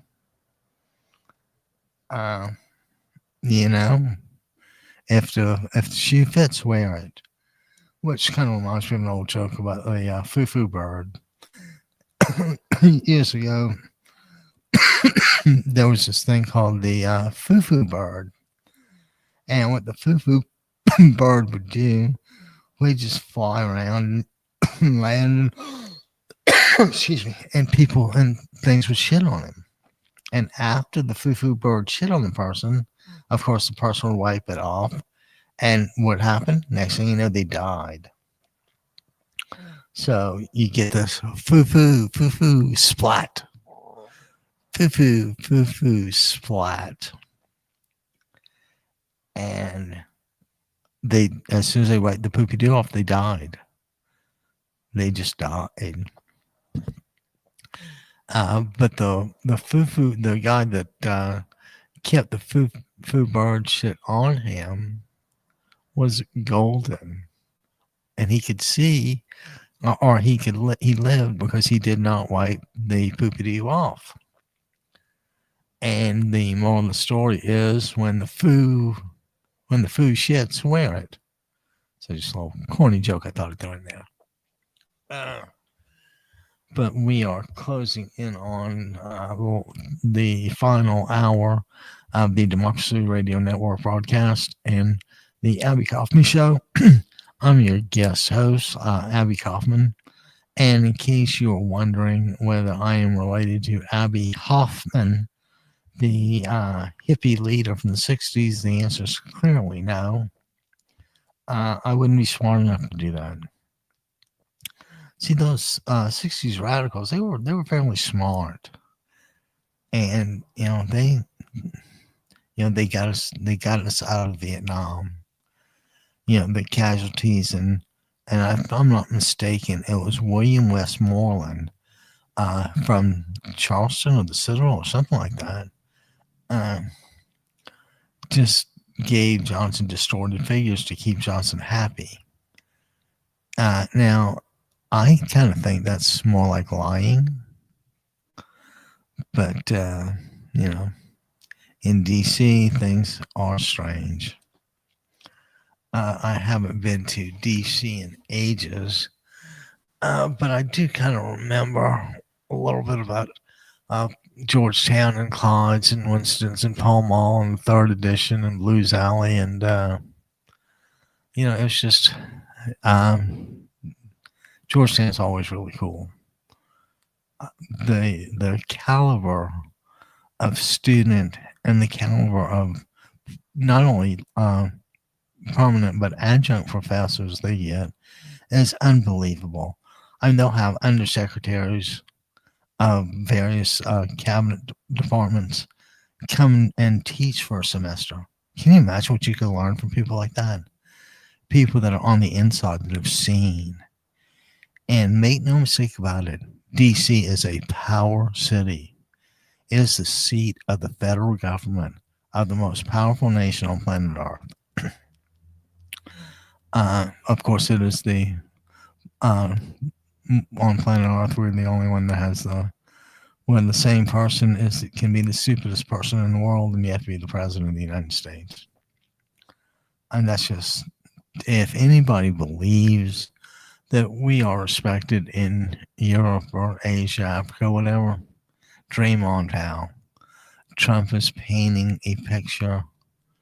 Trump is painting a fictional picture. It's the illusion he wants you to see. And like I said, the guy's 79 and doesn't really exercise and eats poorly and has done all this for years. But my favorite thing was Trump taking aspirin every day. And I can tell you this from firsthand experience. If you do that long enough, you will bleed internally. Whether you live or die is an entirely different question. But you will bleed internally because aspirin is acetylsalicylic acid. And we all know what acids do. They eat through things like stomach linings. And when they do that, the blood leaves its own little container. And now the question becomes whether you throw it out or which end it comes out of. But this internal bleeding stuff is you can die fairly quickly. And I can say that Trump clearly deserves a long and painful end. But I try to temper that. But I don't think you can do that in this case. I think sometimes some people show such utter disregard for the health and well-being of others that they just qualify as a worthless POS. And we'll kind of leave it to you to determine what the POS is, but it's not point of sale. I'm sure you knew that. So anyway, that's we'll check into the futures markets, but it'd be amazing to see what those guys did today. Just to glance at the newspapers this morning, and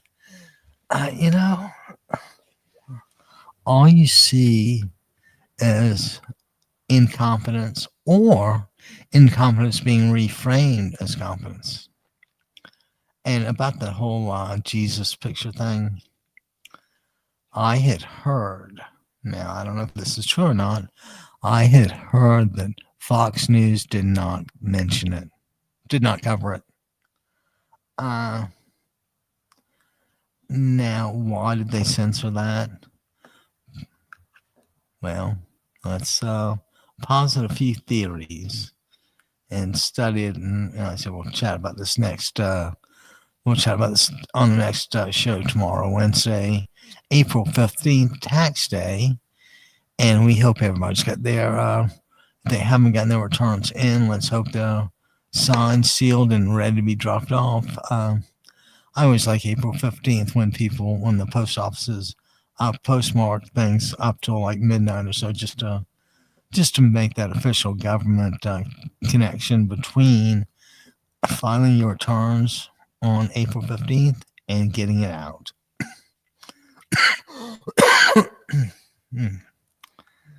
And let's see, going on with taxes. And, people, and my friend Rich complains about this. he really resents paying taxes because in his mind, his tax contribution is not well spent, and so he wants more money to get. He just wishes X would get more instead of Y. So while I pay attention and clearly, uh, I mean I see his point, but it's one that's been argued for ages. And what the courts have always come down with is the fact that whatever income tax you pay, as it's allocated across various government programs, that your contribution is incredibly diluted. And we know what happens with that. And I mean, I could go up and down, but I keep saying on January 6th, enough. And you can kind of see the outlines of Trump wanting a private army. He's insane. That's clearly nothing to be proud of, but it's also clearly something that ought to be dealt with. I mean, nobody deserves this, except maybe the Republicans who enable it. But I can, according to the latest polls, Republicans and independents are defecting. And when your president's an ignoramus, it's time to move on. He's he's just the Latin phrase would be sui generis, one of its own. So it's funny, instead of sui generis, I'd rather sui ass, but that's just a Southern joke there.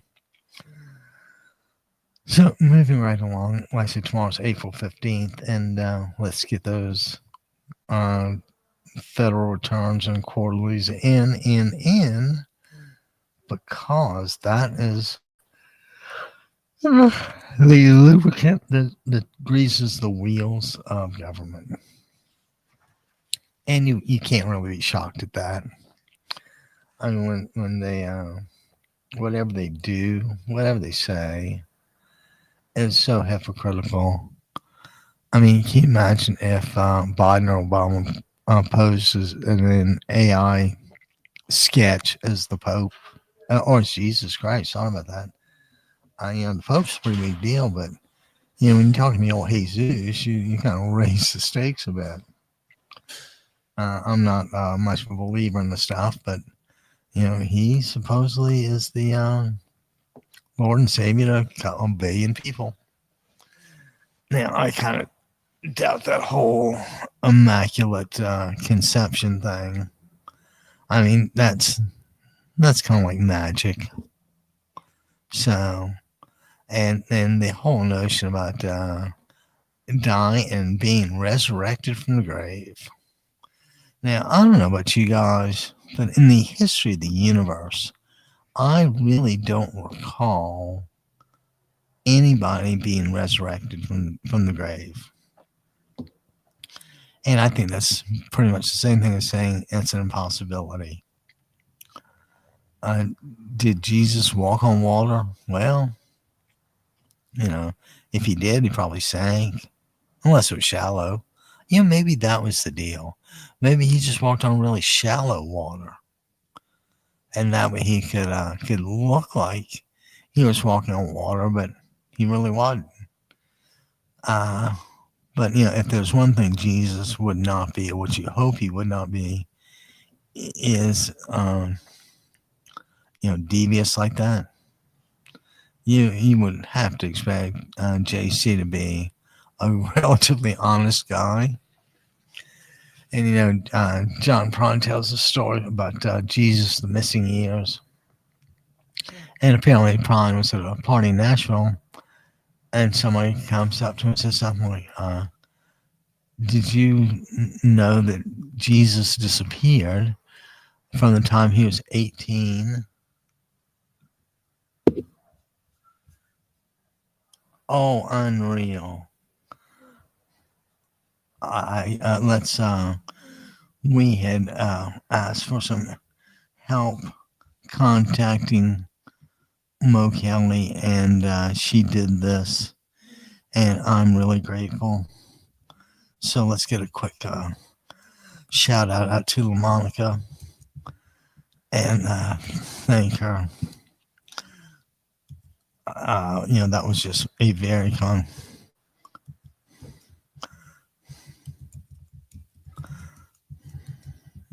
super thanks for your kindness.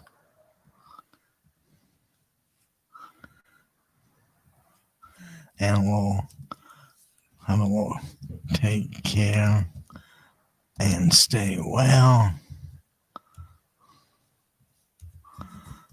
Think good thoughts.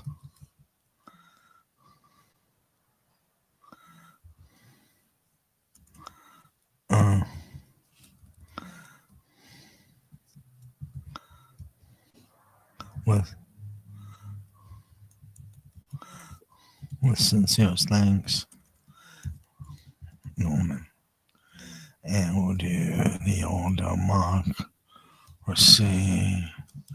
Radio Network.com, and we'll give the old cell number in case we can be of any help to her.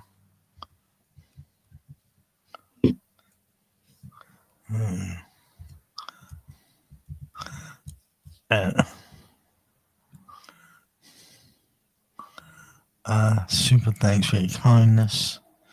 Take care, say well with sincere thanks, Norman. With sincere thanks, Norman. Let's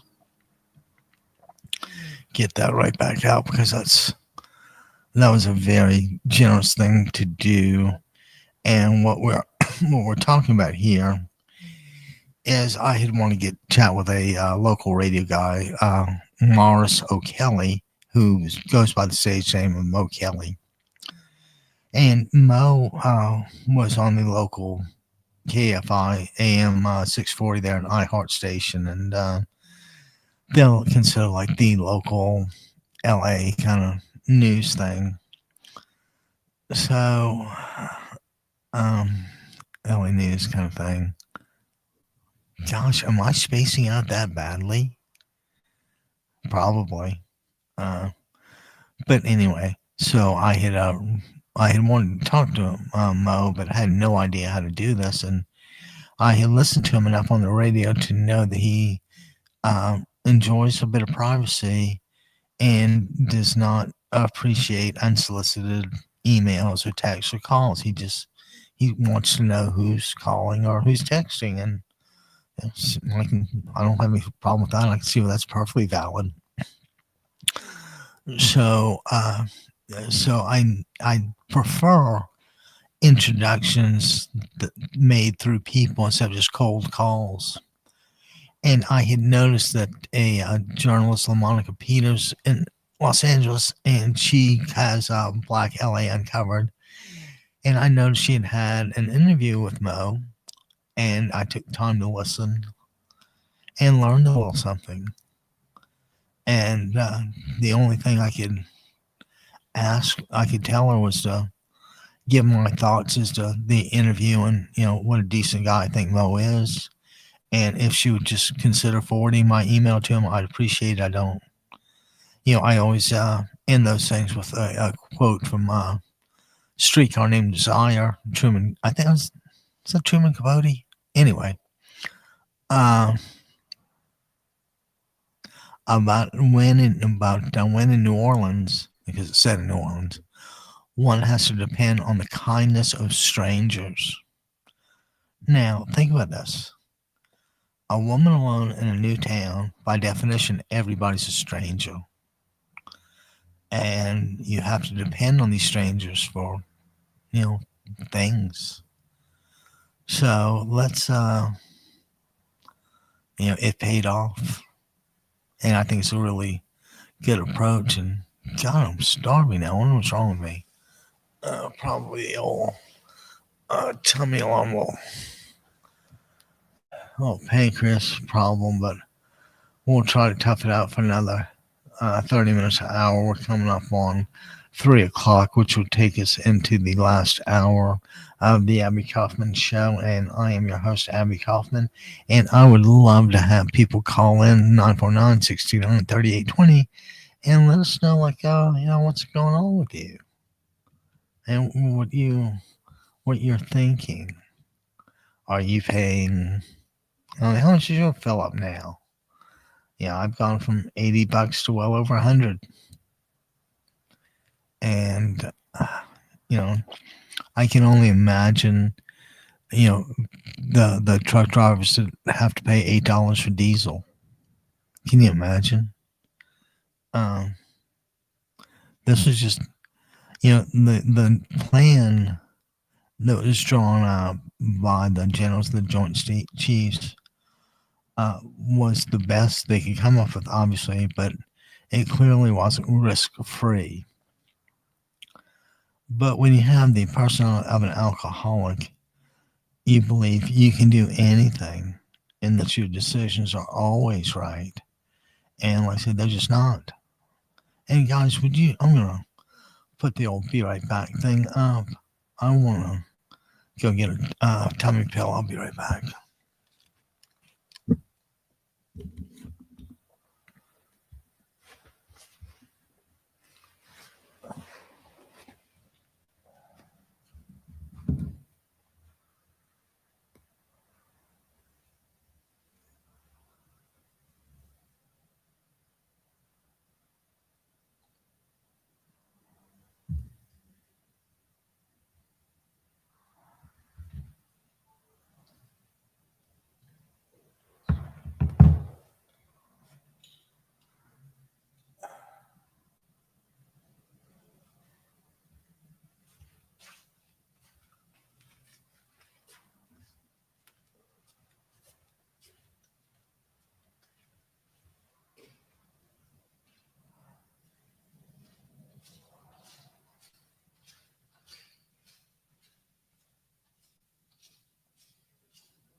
Alright, guys, we are back. Let's put the old headphones on and resume the broadcast.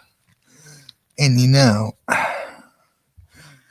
going to tell a joke I shouldn't tell, but I always think it's kind of funny. And it's like this. I just saw they had a sale in the clothing thing, 50% off. So I said, that kind of reminds me of the Michael Jackson sale at Kmart. And somebody says, the Michael Jackson sale at Kmart. I said, yeah, Little Boys fans half off. I said we shouldn't exactly tell that, but it is funny on some level. And with that in mind, we are well into our fourth hour. And we have to thank everybody for a really fun Tuesday broadcast. We kind of cheated a little bit and shared some music with you to, to try and help me make it through the 4 hours of the show. It would be much nicer to have people call in and, like I said, share their thoughts and opinions and just let it rip. We want nothing more. Well, actually, we want two things. We want to give Democrats a platform, whether it's to speak, to listen, whatever. We want to be the Democrat forum. We want you to please come to us. So,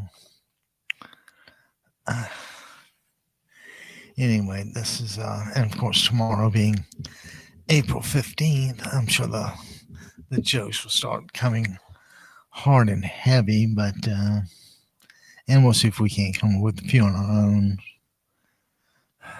And, I used to know a little bit about tax law, and the common element is don't tax you, don't tax me, tax that other guy hiding behind the tree. Everybody wants somebody else to pay the taxes, and nobody wants to pay them. But the truth of the matter is, and this is a trite expression, but while they say freedom ain't free, the reason it's not free is because you always have to be vigilant because people all want to take away that freedom. And let me repeat that.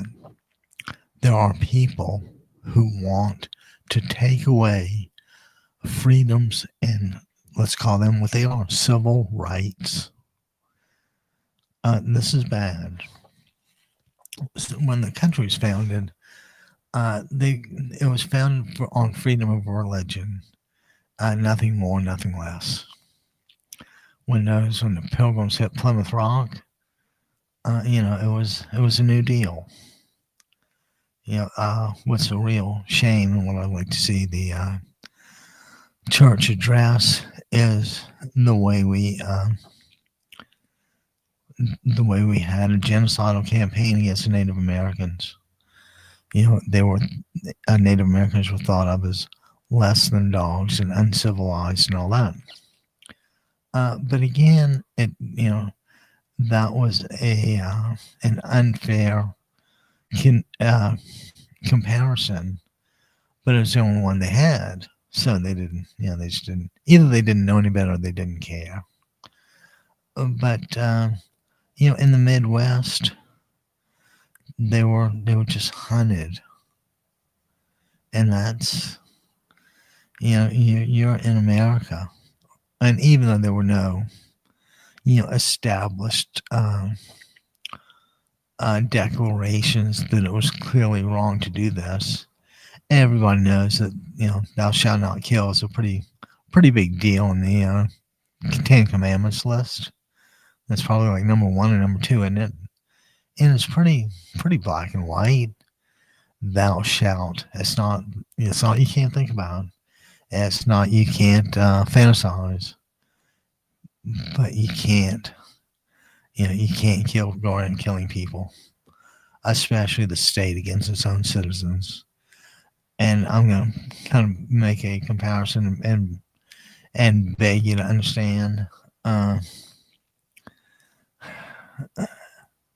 You the 175 girls that got killed in the school in Iran, uh, clearly their lives were valuable and had meaning.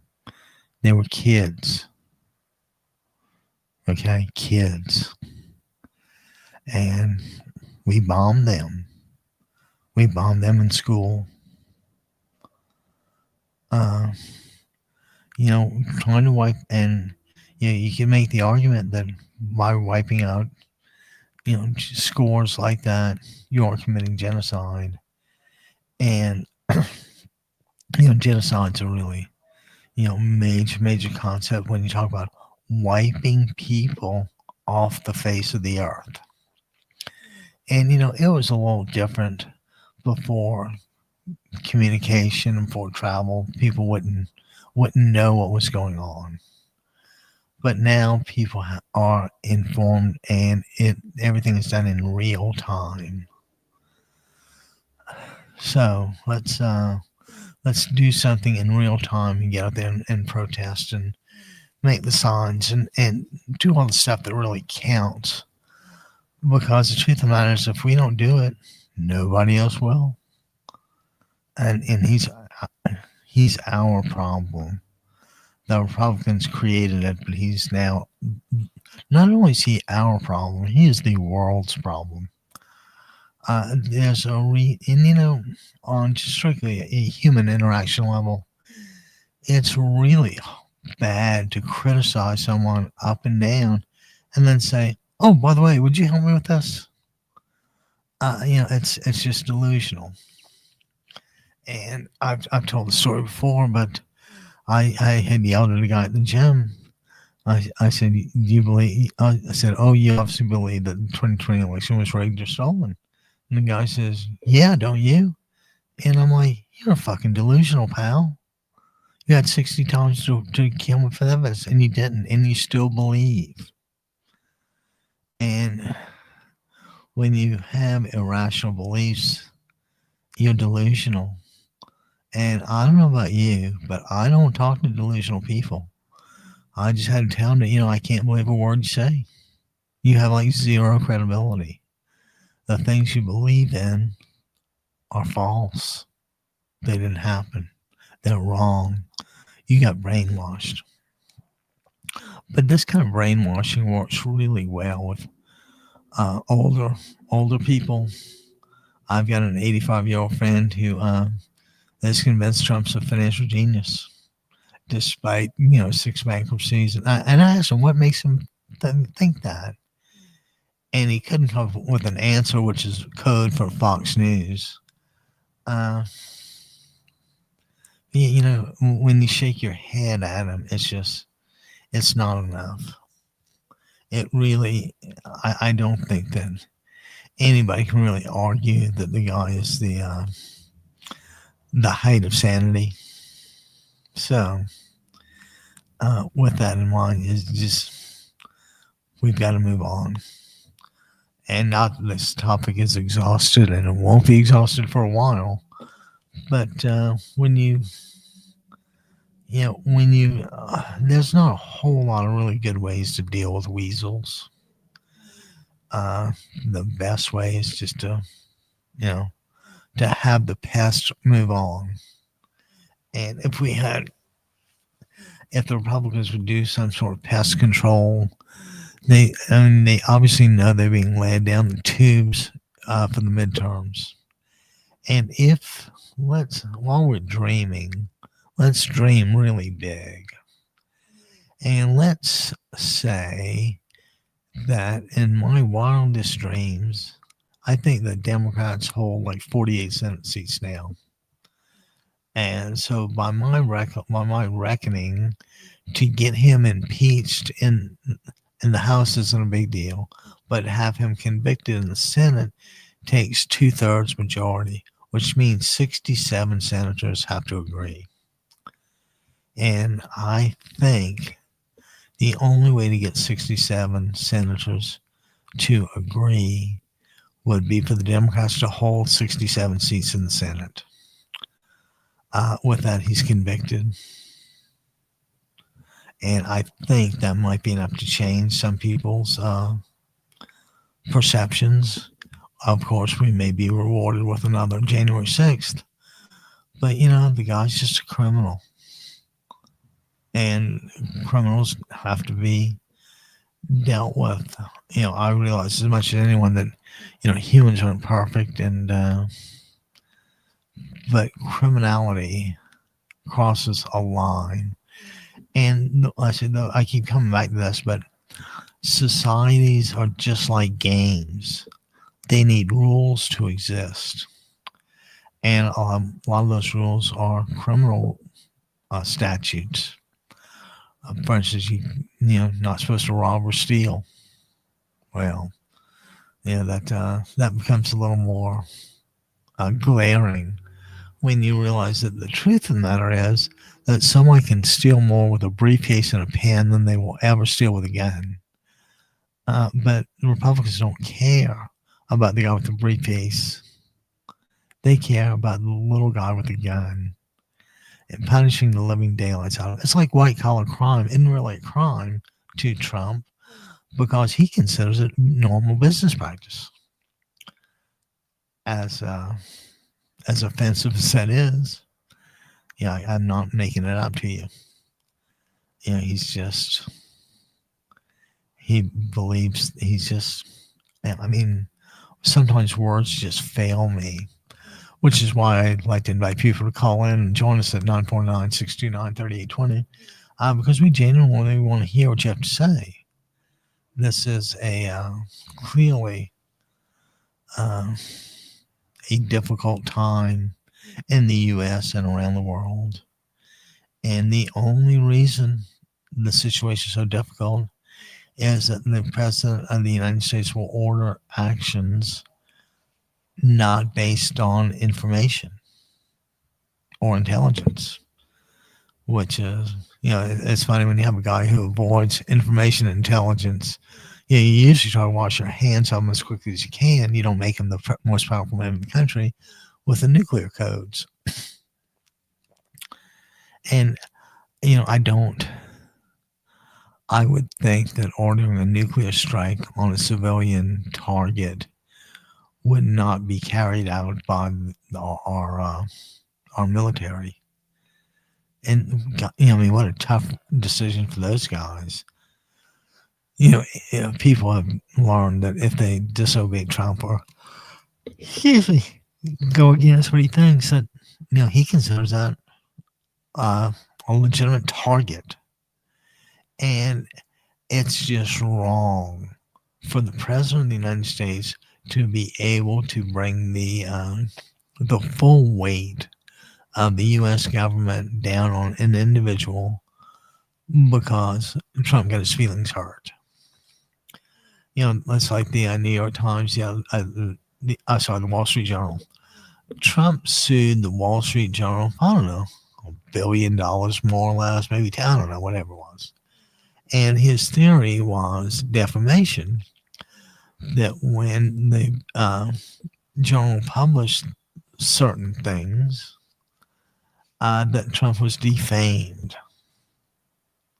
And thankfully, a judge struck the lawsuit and said, they did this, but you didn't say they did it intentionally or to hurt you or anything like that. So we're going to dismiss the lawsuit.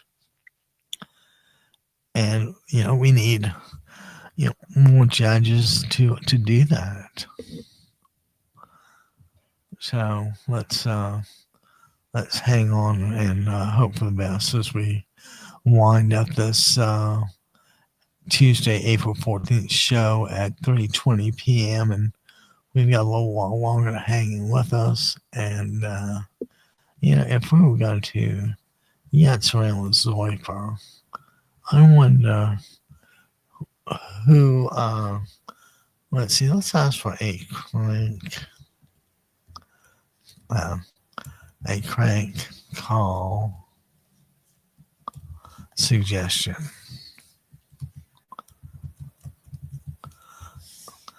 Well, what is it?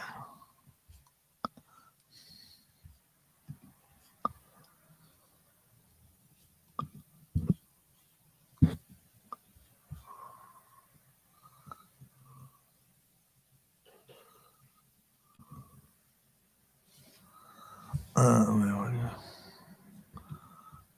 well, just back out of that. It's a little iffy.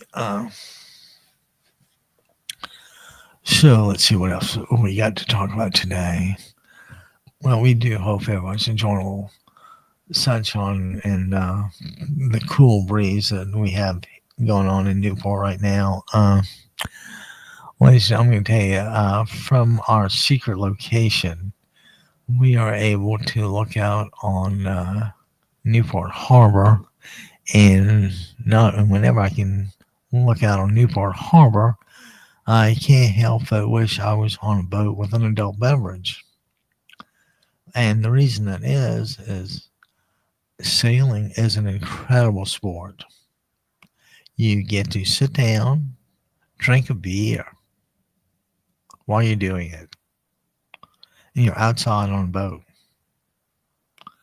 Now, I'm a little hard pressed to think of anything that's more fun than going out on a boat and having a couple of beers and if it's regatta, give it your best shot. And so we do enjoy that, but it's always so funny about the boat things. And by the way, we'd like to put in a kind word about Orange Coast College and their sailing program.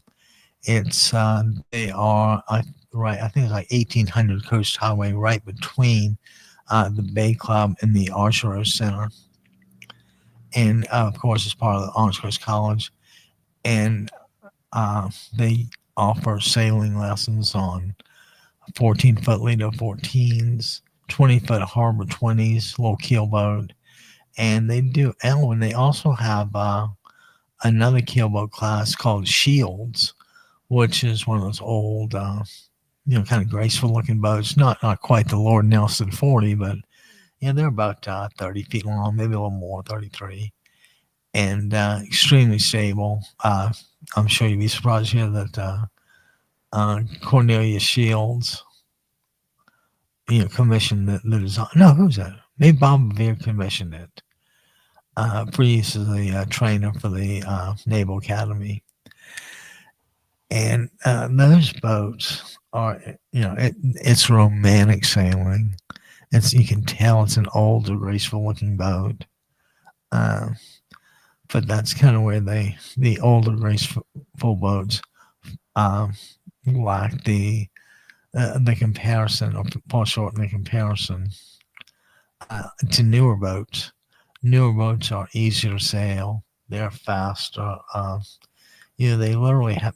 And personally, I think they go too fast. I don't think a sailboat was meant to go faster than the wind that's pushing in. But that's just a little personal preference here. So let's kind of get on back to the old stream here and see what's going on, and invite you to call in at 949-629-3820. And let's see what else the old back starting to hurl of it. We may need to find an adult beverage somewhere, but God, it's only Tuesday. I kind of hate to have it be on Tuesday, and I don't really know if I'm up for, um, um, a soft taco. I just couldn't, if it's, I kind of prefer the the Del Taco that has the what is it, the bean cheese burrito with red sauce, and I add some sour cream and what else on the excuse me, the fries and the secret sauce. And you can joke about the secret sauce, but we won't do that here. I just took some decongestants and a few tummy pills. Where somebody's getting a little upset here, and I don't know why. It's anyway. Let's see what we have here. Is this the same size? How about that? It is. But you know what? We should really take this off if we can.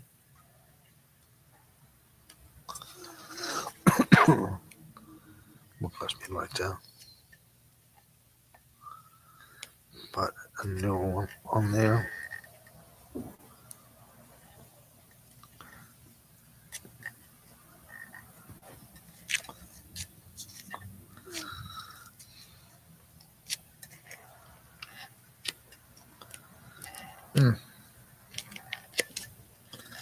Getting old as hell. If we didn't get that already. But let's see if we can tear this label or peel this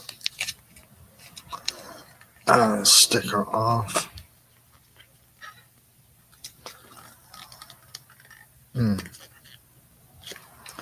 I feel like we're getting a little upset here because obviously, that was a major step forward. And let's keep trying to peel this off.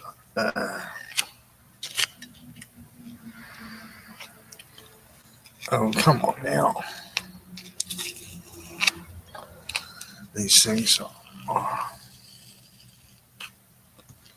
are difficult to pull off. But we managed. So let's put this away. And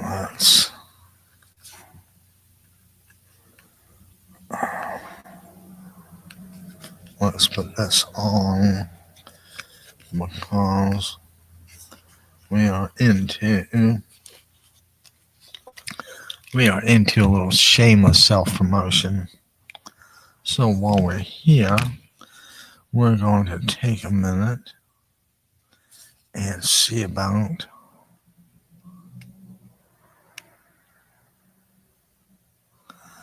putting this.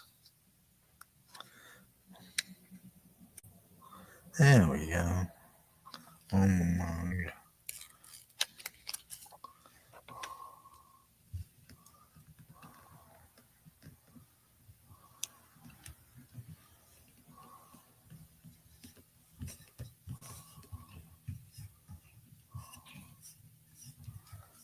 There we go.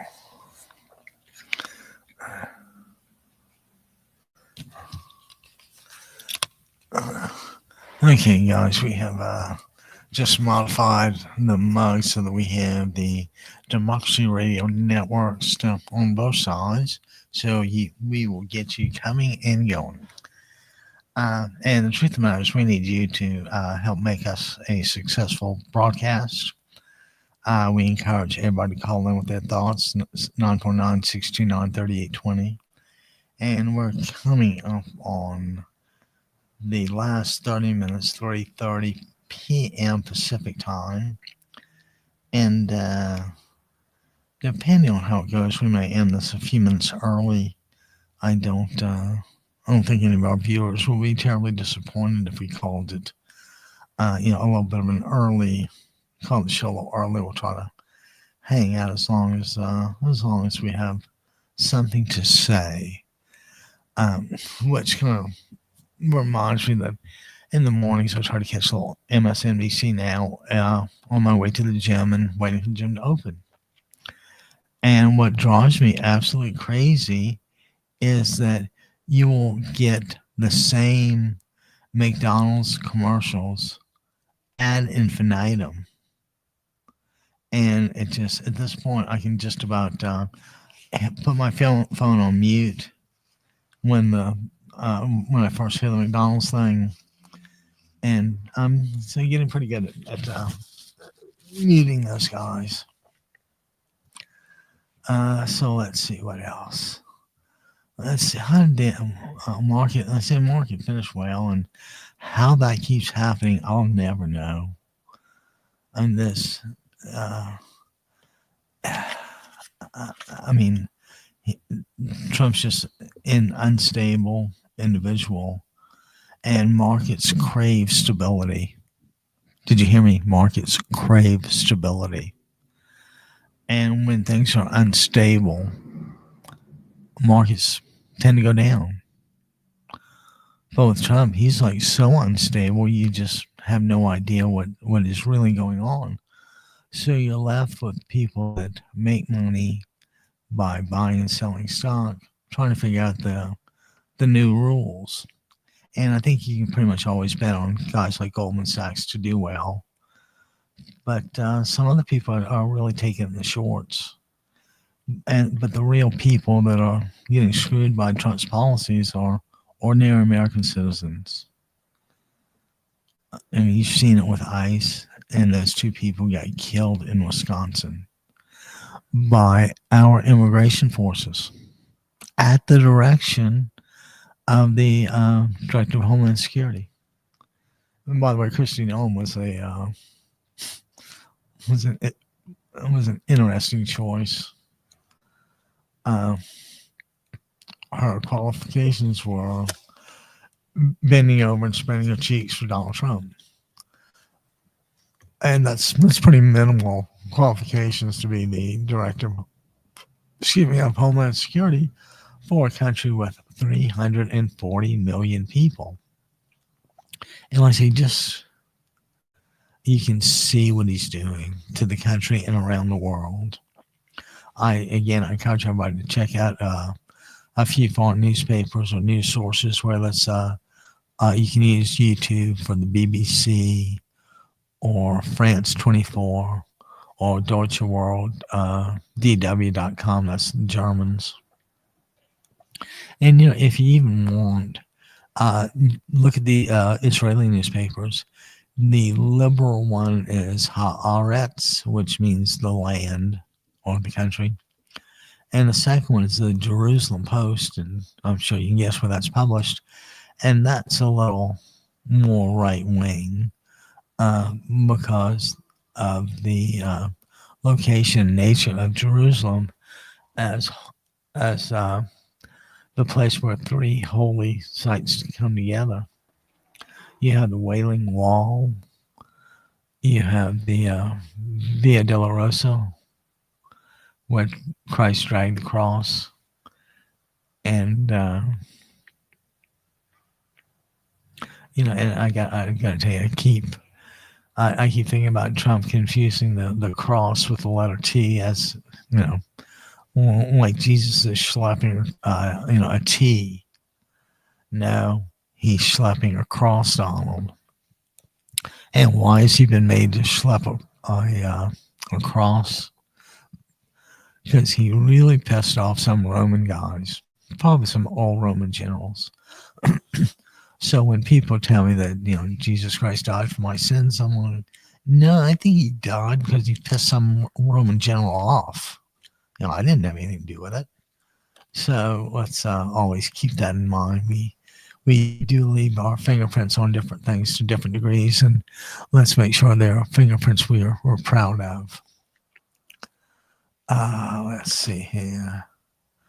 I'm not really sure how I want to play us out. Like it's 3:25 and my tummy's hurting a little bit, so I probably need to get out and do something about that. But I just took some old tummy pills, so maybe just take a little while to calm down and get back to some semblance of where it was. We're trying to avoid that visit to the ER, and I really don't want to broadcast from a hospital bed, but I would clearly do it. It's not clearly not going to stop me. And if the pain medication comes, you may even get a really, really good broadcast. And so we kind of like everybody to spread the word. DemocracyRadioNetwork.com. And our call-in number is 949-629-3820. And the reason we have a 949 area code excuse me, is that we are in Newport Beach, California, Orange County.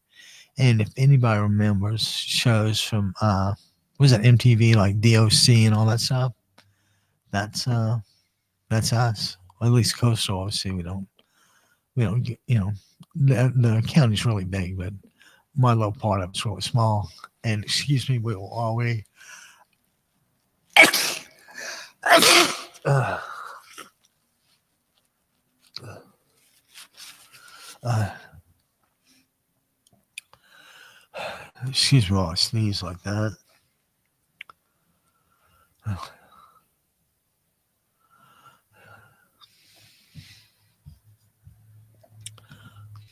right, so I'm gonna step outside for a second.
Oh, sorry about that, guys. We needed a breath of cool air. Sometimes does wonders for me, and it was uh, one of those minutes where I kind of needed it.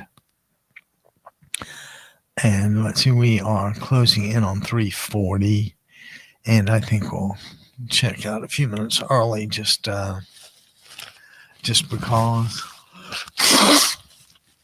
Uh, oh, excuse me. So I want to thank everyone for tuning in, and we'd like to increase those phone calls.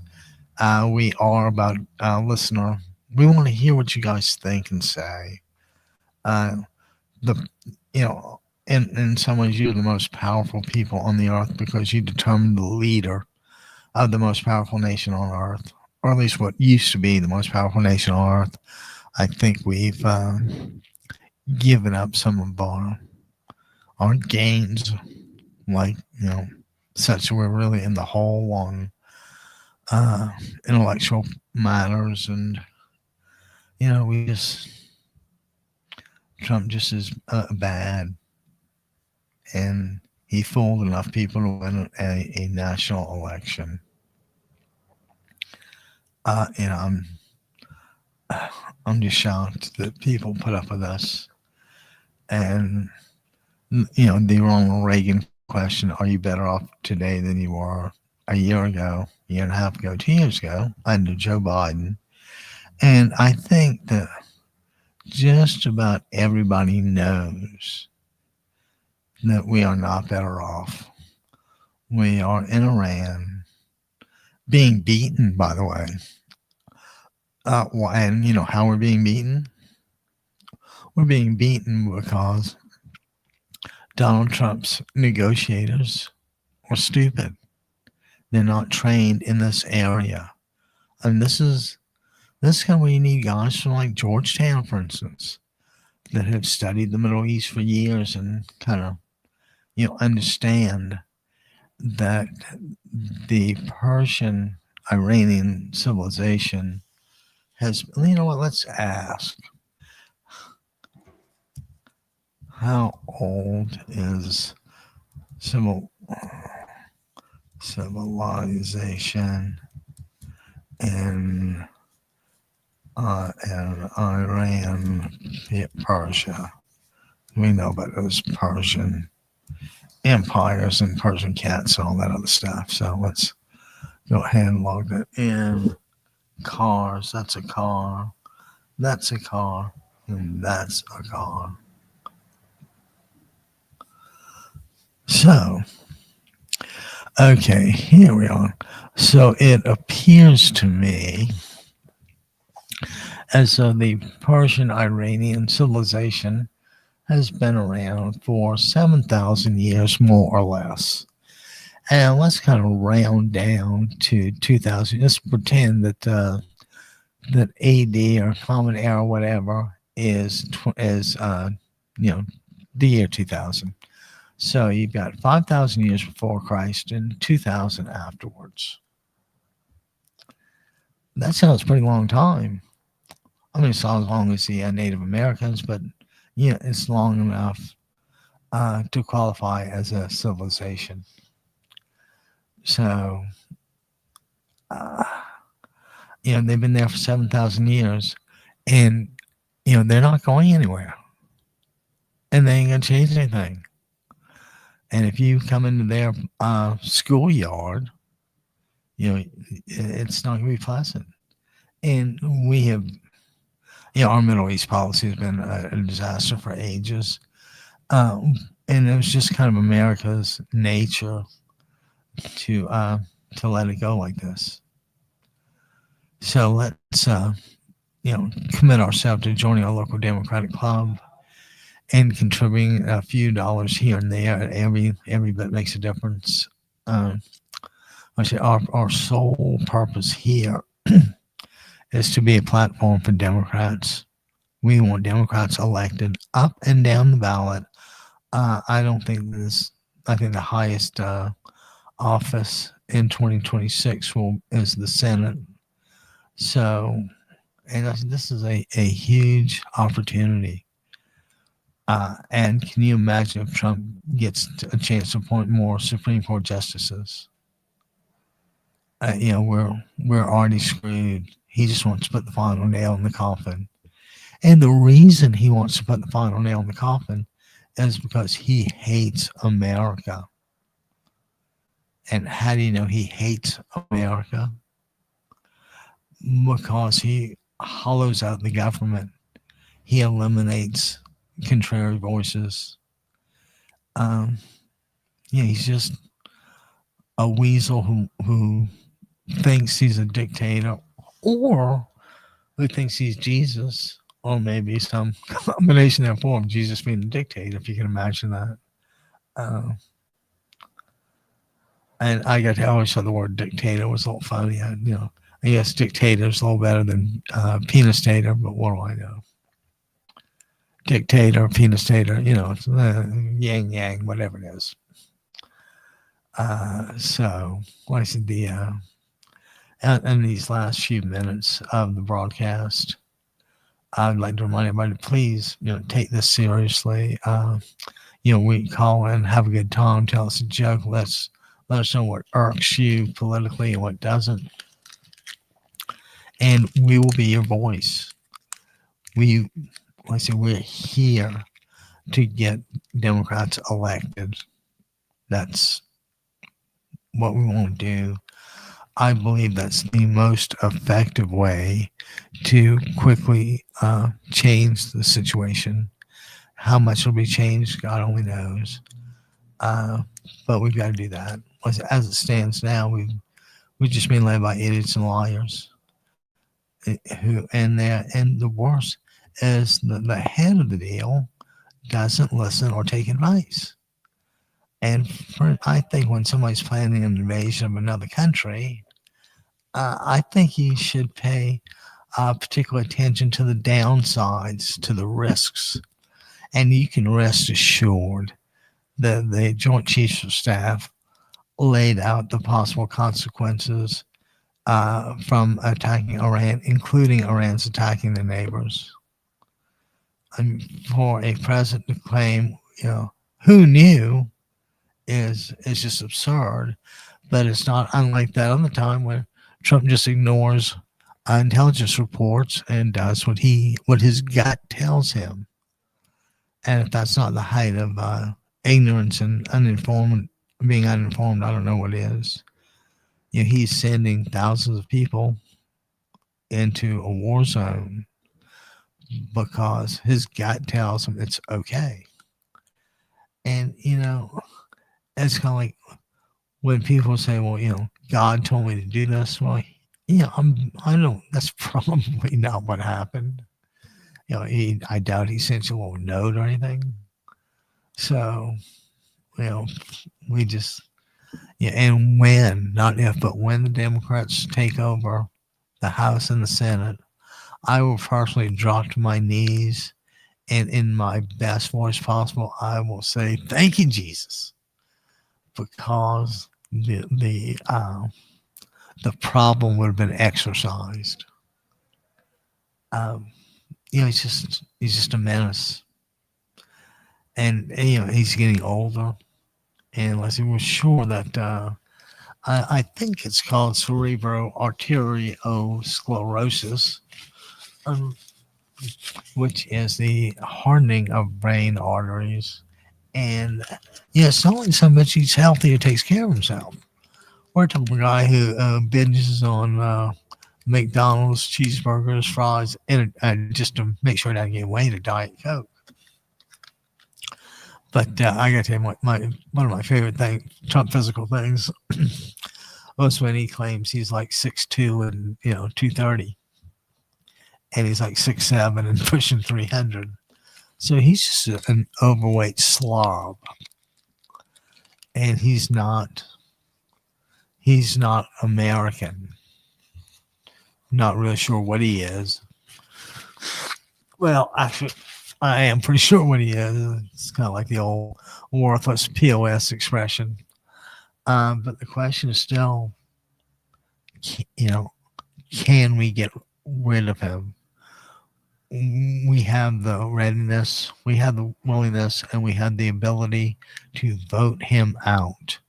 We have the ability to not vote for candidates that praise him or that implement his policies or that enable him in any way. And I see the real crime is not only the idiot that Donald Trump is, but the fact that the Republicans put up with it and let it go. At least Kevin McCarthy had some principle and laughed. But Mike Johnson is from rural Louisiana, where they still have the French common law and they have parishes instead of counties. But we've got to get through this. All right, guys. It's like 3:50-ish, and I'm going to end this a few minutes early because I can. And I want to thank everybody for tuning in. This is Abby Kaufman, host of the Abby Kaufman Show. And we're coming to you live and in color on the Democracy Radio Network organization. We thank you for tuning in, and join us again tomorrow at noontime Pacific, and we'll have another exciting show. Thanks, guys. Take care, stay well, and think good thoughts. And we'll go ahead.